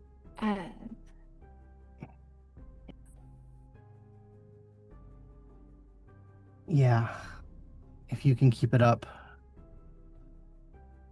I'll try and get some relief. I appreciate that. I'll do my best. I ain't ever fully run a business, but I used to help my brother make deals for the farm. So, That's good. And I'll got talk a to little Solomon bit of about. that knowledge. I'll talk to Solomon about it too.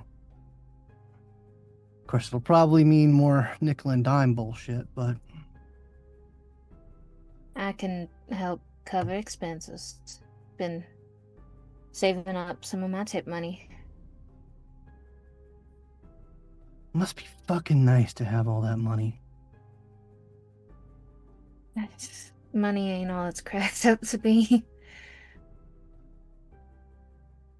I think I heard somewhere it's probably higher now, but money can buy happiness up to around 90K a year. Then it's diminishing returns. And he'll look at his phone again, going over to August. God damn it, August. Why now? The sound of a metallic rattling draws both of your attention over to the bar.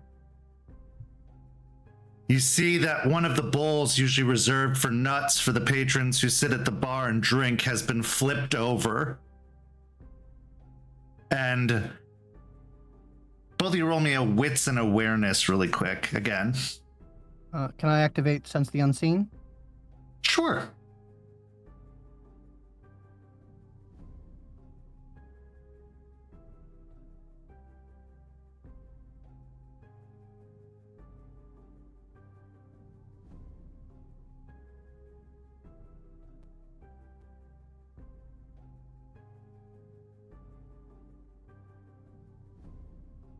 So yeah, you can go ahead and add your Auspex rating to that roll. Sure.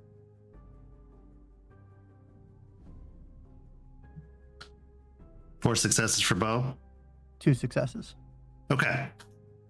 Beau, you're the only one to see this pink tail dip, like slide over the bar and towards the back of the bar, away from the knocked over dish that seems to be empty of nuts.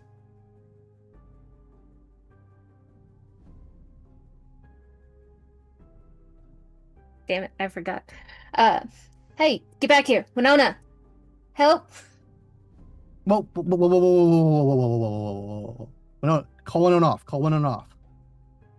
Here you go. Come aside. Dog comes kind of walking on up, waddling on up, but keeps looking over towards the bar, eagerly, tongue out, tail wagging. It slipped my mind. Consequence of all this shit with Valentina and the wolves, our rat friends are going to be keeping a closer eye on us. On top of the bar, where we have patrons. I'm told, and I'll like call out to the bar, I'm told it's very smart. After a moment, you hear a snap, and then you see a rat trap come getting hurled over the bar and clattering along the floor.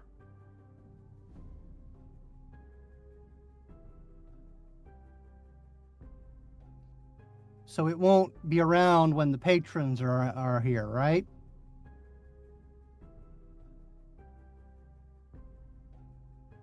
No response. It better not. That could get us shut down, and I don't think Val would be too happy about that if she ever gets back.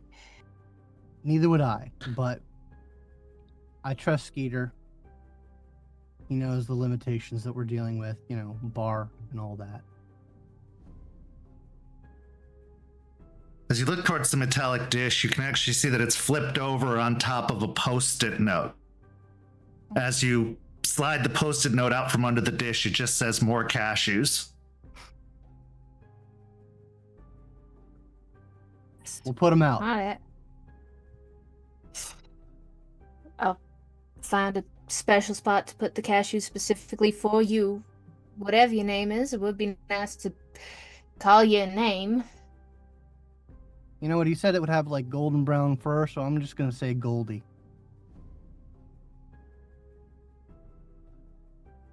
That works for me. I'll make sure you got a special stash for you, Goldie.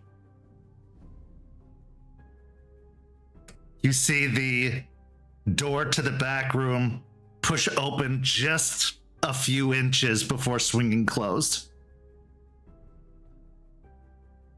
So yeah, that's another one on Val and August tab. We're gonna be going through so many cashews, aren't we? Like, if the price of doing business is some fucking nuts.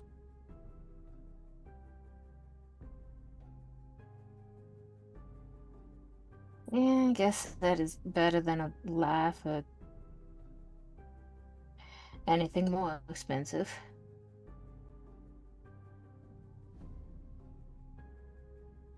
As the conversation comes to a close and drifts on to less disheartening topics, what's going through your minds after all of this? The reveal of the death of Jimmy, the knowledge now that the Ratkin are taking a more vested interest and have already begun, and a very, very strange vision. Not to mention the revelation of secrets still untold. Jeremiah, we'll start with you, and then Beau. Jeremiah is treading water here.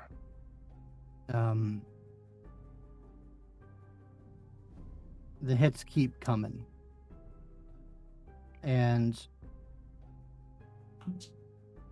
he's thankful for Beau's presence, even though there's something they're not telling him. I think he would probably really lose it if they were to disappear too.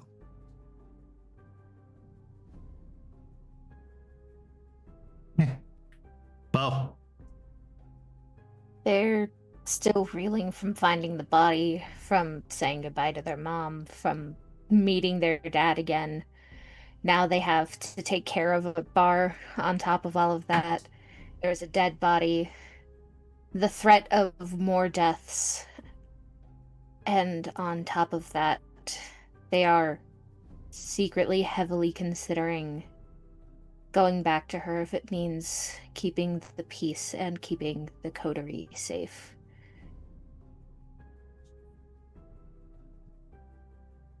A Malkavian's mind contains so much, sometimes too much. And when you throw the burden of premonitions on top of it, it's like a blender. Things that would normally be kept separate or compartmentalized in a rational human mind can sometimes get mixed together, making it really hard to parcel out what belongs where, what the meaning is behind that particular vision.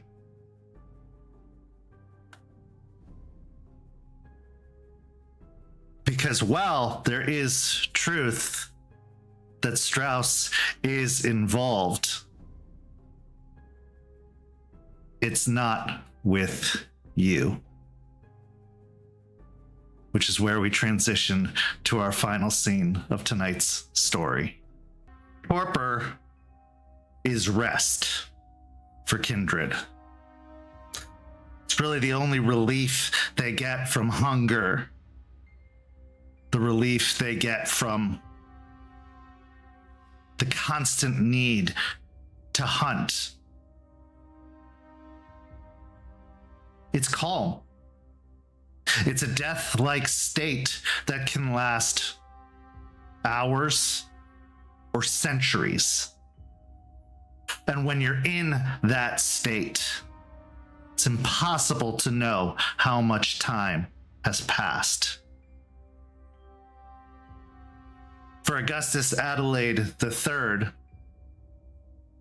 the last thing he remembers is being in the backseat of a car, all of the blood within his system coming out every possible orifice forcefully, and the sight of the good doctor in the front seat watching it drain away, saying this could be his ticket back into their good graces. So August, when you do awaken, and surprisingly so, you find yourself in a very white room. And in this particular case, an unfamiliar room. One you haven't been at before, because most of your dealings were with the Tampa Chantry. See, the Tremere can have multiple chantries within an area. And while you know that chantry possibly like the back of your hand, you find yourself confused to be sitting in this white room, shackled to a chair. The last bits of a blood bag that is hung up on a pole next to you, draining away as that sweet, sweet blood enters into your mouth, restoring you.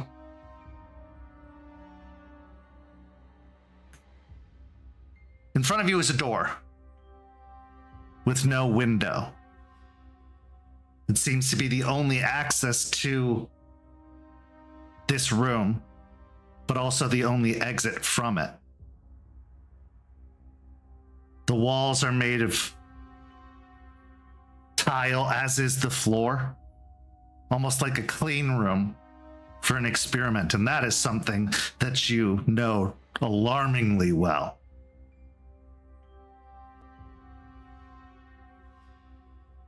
The door opens and a man enters with sandy blonde hair and a well-cut beard. He's dressed in a suit. This face you immediately recognize, because this is the face of Roland Martinez, the one who made you. Ah, you're awake. Good. You've been very, very bad, Augustus. I've been busy. So it seems. But not too busy for family. I'm glad you could make the time. And time is something we have in abundance. So, I think it's time for you to meet some very important individuals. You see, they've taken a very vested interest in our work. The work we've done together. And if you're willing to be a little bit more cooperative this time, perhaps that work can be beneficial to all of us, yourself included.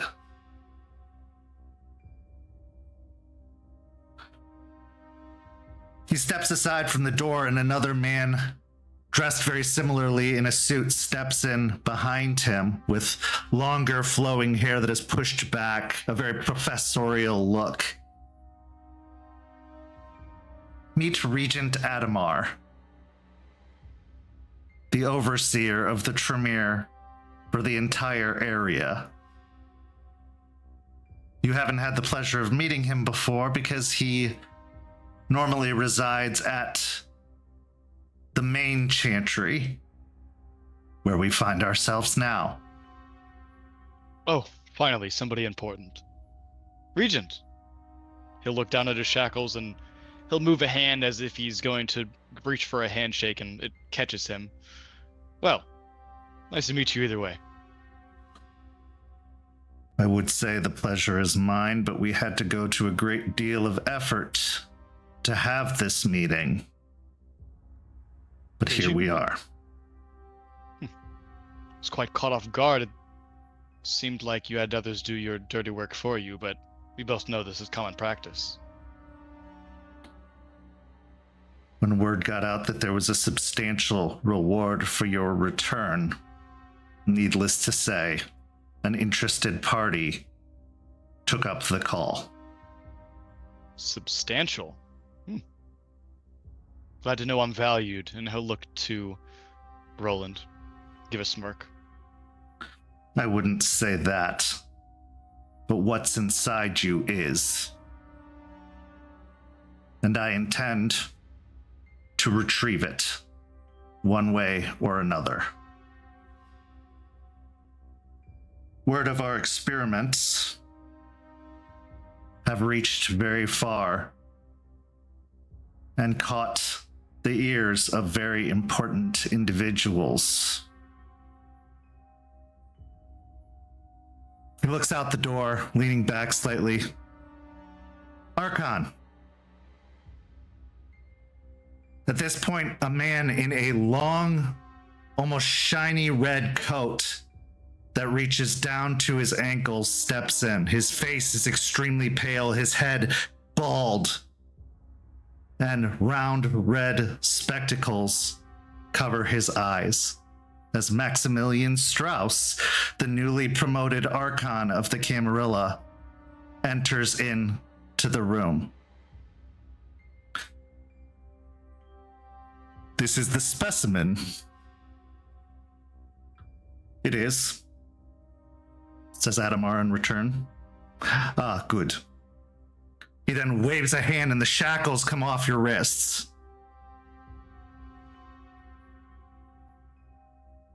I would speak to him alone. Adamar looks like he wants to protest, but then remains silent and nods, and he and Roland leave the room, closing the door behind them. Maximilian Strauss approaches.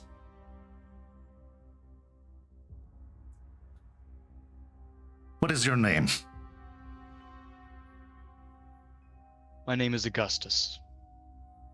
And he'll look down, and if his feet aren't tied to the chair as well, he'll attempt to stand. You can do so. He'll stand and rub his wrists and look back at the thing he was attached to and look disdainfully at it and look back to Strauss. I would apologize for the barbaric conditions that you have found yourself in. This is not how we treat family, thin blood or no. But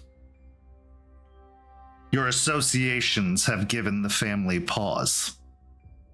Thus the extra need for security.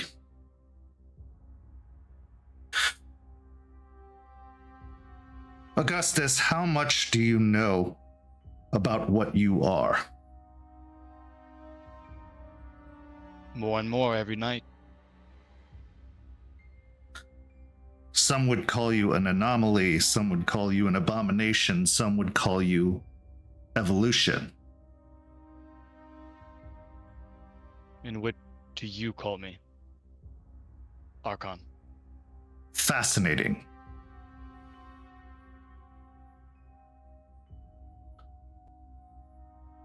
You have found yourself with an ability that is unknown to those that would call themselves full-blooded kindred. I think you know of the abilities I speak of, a certain knack for science.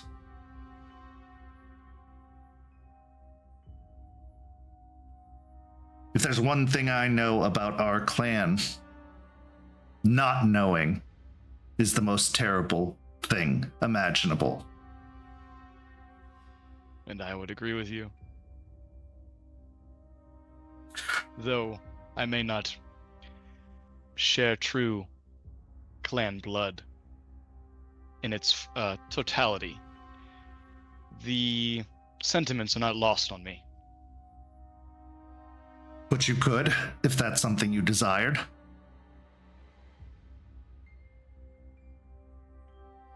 I would They say called us abominations too. Some still do amongst the older ones, and yet they wouldn't be alive even now if it wasn't for us. The Sabbat would be running rampant across this land, and were it not for the meddling Inquisition, we would have a much more prominent role. But I don't care about any of that. It does not concern me. What does concern me is finding a way forward for our clan, for our kind. And I believe, August, you are an important part of unlocking that knowledge. The Camarilla would see you destroyed for your very essence, but they also believe all kinds of archaic things. And as a man of science and the occult, I don't believe in their hysterical rhetoric and religious doctrine. I do believe you are the potential for evolution. And I believe the best thing we can do is find a way to harness it for the good of all of us. Wouldn't you agree? August will sort of turn to the side, not fully facing his back towards Strauss, and put his hands behind his back as he slowly paces the very small room. I think that you'll find if given the time, our interests align more than they disalign. I am merely looking for a way forward for myself in more recent nights, but that's simply not enough. This clan, the clans, whatever title you want to place upon the Thin Bloods, there's a way forward for maybe not all of us, but most of us, those who remain to be useful. I believe we can find a compromise, Augustus. A way to fulfill this vision that you have, but also appease the older minds that make up the inner circle, the ones that fear you, though they would never be so bold to say as such.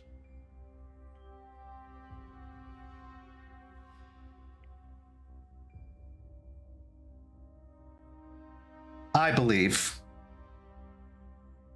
given the right tools and the abundance of time that we have, we can unlock the limitless potential you and your brethren have in evolving.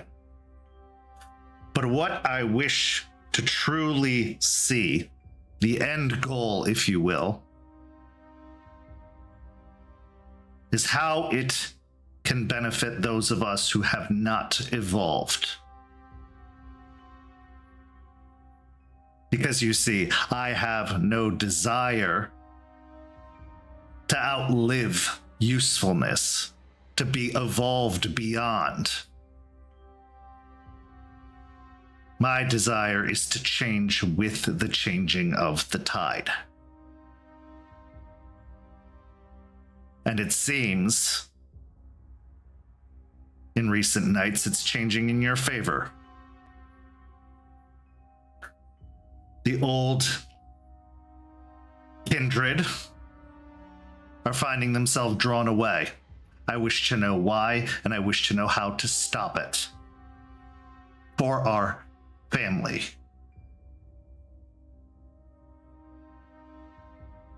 Because even we are not immune to the call known as the beckoning. And I believe that secret lies in you, in your kind, in what you're capable of. I would prefer it happen on amenable terms. But as you know, our associates are willing to take more archaic and barbaric measures to see it done. I am not an unreasonable kindred. I serve the Camarilla because it serves me. But there are certain expectations that come with the benefits of being part of it, and one of those expectations is stifling any uproar that comes either from the Anarchs, the Sabbat, or the Evolved.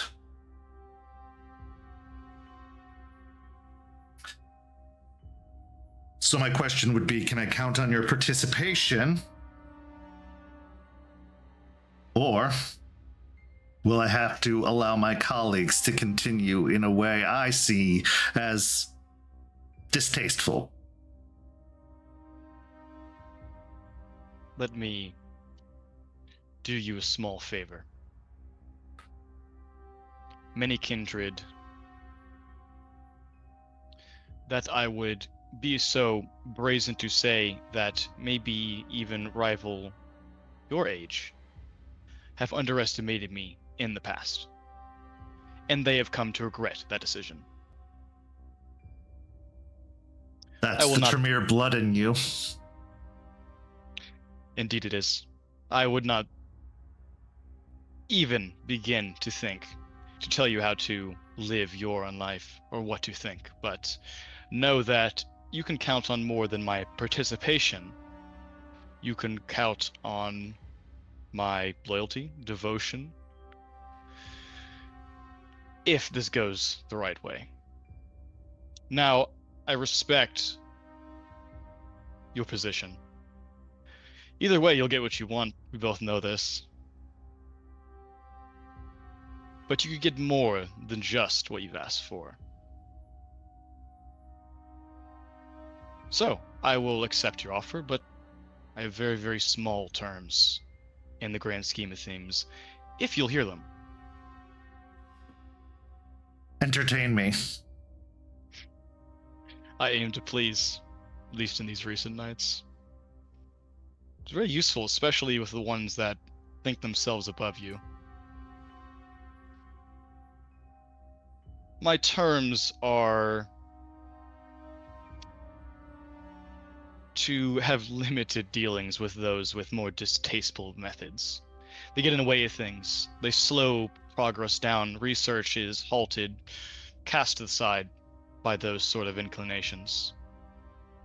I used to deal with those in similar mindsets to both of us. Perhaps yourself, though I know you're very important and very busy. If the conditions can be met, like I said, we are aligned. And while I think this goal can be accomplished within the Camarilla, me here in the Chantry, it doesn't exactly have to be that way. I've made much more progress than I ever would have in the Tampa Chantry on my own, with no resources other than the ones I've been able to scrape together myself. So, I asked myself, imagine if you had the resources. And I think much can be done. I agree, which is why we're even bothering to have this conversation. You and I are of a very like mind. Men of education and of vision. But I've also heard of your distressing dealings in the past, and how under the guise of service, things went haywire and had an opposite effect. This is not good business. This is not good academia. And I need assurances that that won't happen again. As long as you assure me, I will not have dealings with those unsavory types. The ones more willing to see the vision for what it truly is. You have that assurance. Is August telling the truth? He is. Give me a charisma and persuasion then.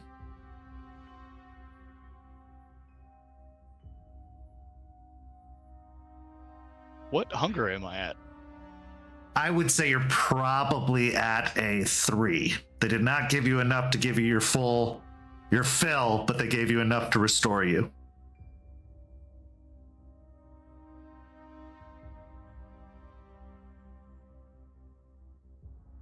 Gonna rouse, as you know. That's a success on the rouse.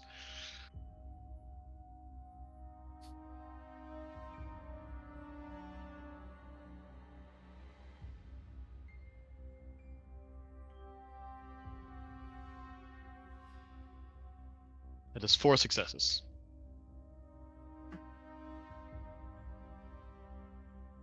Strauss gives a very minute smile and a nod. Then I believe we have an accord.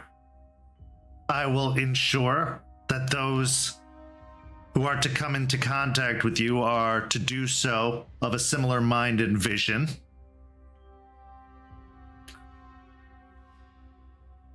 There was an ambitious regent that once took up residence here. He had a very large ego, and it was an explosive device in a soda can that ended his unlife. Because he thought himself immortal, unbeatable. I would caution you in such things, because while they may do as they are told, They are still what they are. And they still will see you and recognize you for what you are. Respect garners respect, and I have noticed that respect from you here, but it is to me. Can the same be said to what colleagues you may have going forward? Let me be abundantly clear. I don't know you. The respect that I show here is for the vision, is for the work. Now, not to say I don't respect what you wield, but I don't know you. I couldn't possibly respect you in good faith. So, as I've said, as long as they respect the work and the vision as I do, as we do now, there will be no problems. In fact, there will be the opposite. Very good. Then I will give you your first assignment and your limited freedom. You must understand I must still consider the security of this place and of this clan, and were you to decide to run off or make a fuss, I can't be having that. This is, let's just say discretion is key, because even my betters wouldn't approve of what we are doing here. But they didn't approve of us joining this life anyway.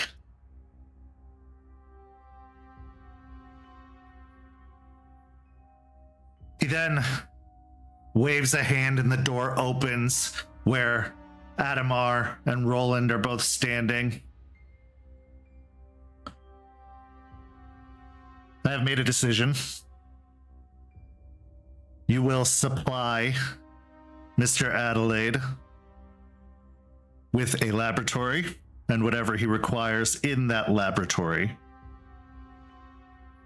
He will be fed and he will be treated with the respect any Tremere of the station deserves. But if he does anything untoward or harmful to this chantry or this clan, I give you the right of destruction. And I don't need to be Prince to do that. They both frown deeply, making them look older than they are, but they do not argue.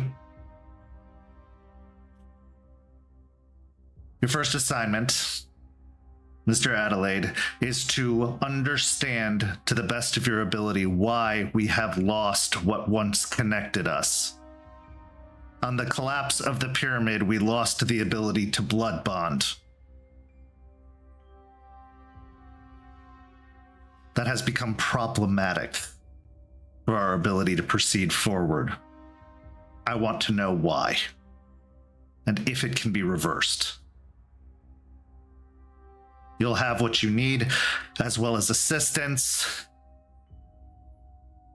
but know that we will be watching.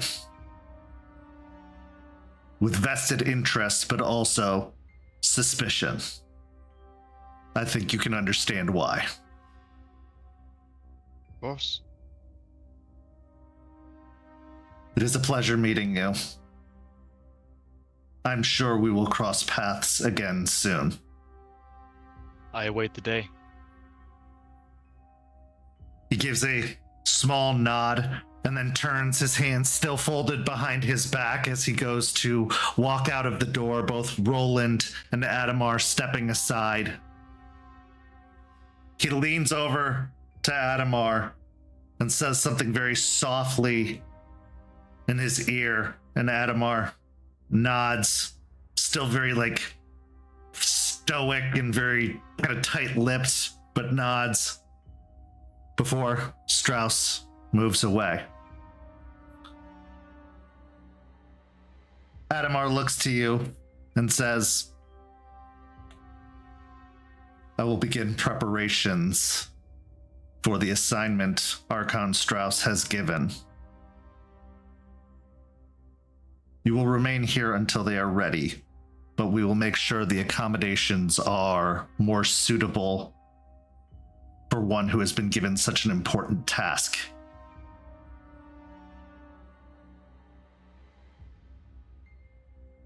He looks over to Roland and says, "Get your child set up appropriately. Don't make the same mistakes you made last time." And Roland frowns, but nods. And Adamar also departs, leaving just you and Roland. Please, step into my abode. You got very lucky, August. So I was lucky previously. I was lucky again. When does the pattern arise?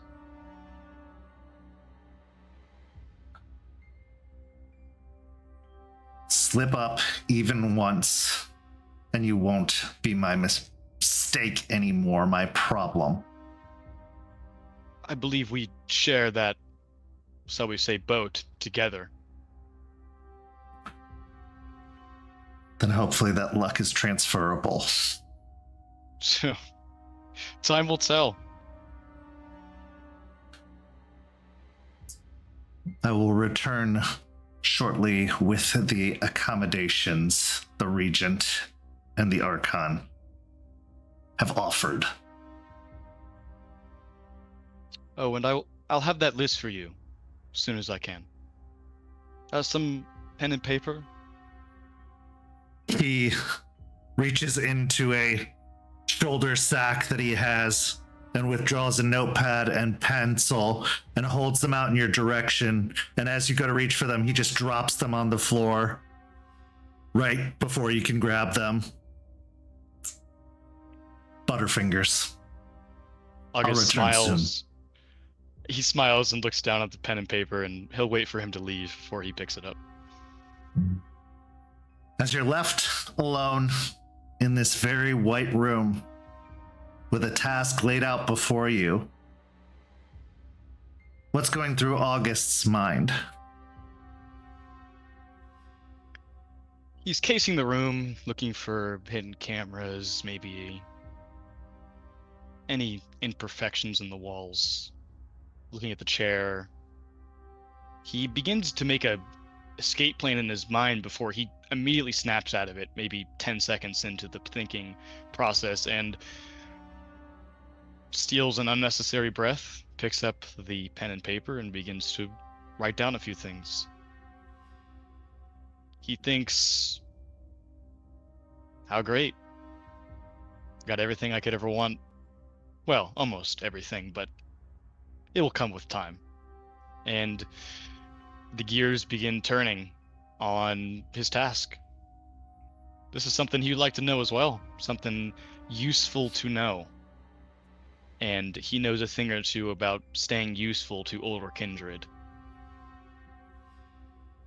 The lure of academia can be a poisoned chalice. Because sometimes you don't really want the answer you seek. But it's still alluring nonetheless. And so August's journey begins, and our story comes to an end, at least for this evening. But not without one last scene. Our final scene begins along the banks of the Hillsborough River. Downstream from the state park, which holds a Firkus and, unknown to the kindred, a cairn. Downstream from a certain little bar that has been the center of a great deal of activity lately. But not so downstream as to be beyond access, beyond notice.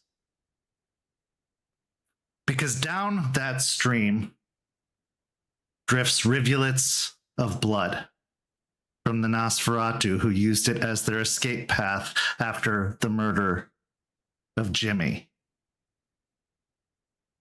As that blood drifts down the river, a little bit of it washes up on the bank onto a rock. This is where we see two massive brown paws come into frame. And one of the largest wolves ever seen leans down to sniff at the blood and snarl.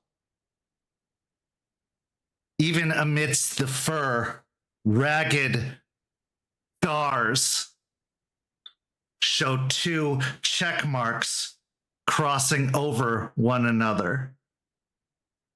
Because the cult of Fenris has begun entering into Tampa.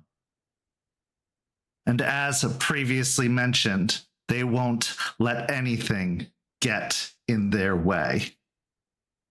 This is where our story comes to a close. Thank you so much to these amazing players. Unfortunately, we do have to part ways with Garrett for a little while. So while August is busy researching, we will be missing Garrett at these sessions, but he will be joining us soon enough. Go follow St. Pete by Night on all of that social media listed down below to stay up to date with everything, or take it a step further and join our community by following that Discord link and get that Ko-fi membership so you can see all the cool behind the scenes stuff. We just released a bunch of sneak peeks of things to come in terms of artwork and the like, so don't miss out on all of that. You can see the rosebud thorns of this very session. But for these amazing players, I'm Kent. Thank you so much for watching, and we'll see you next time.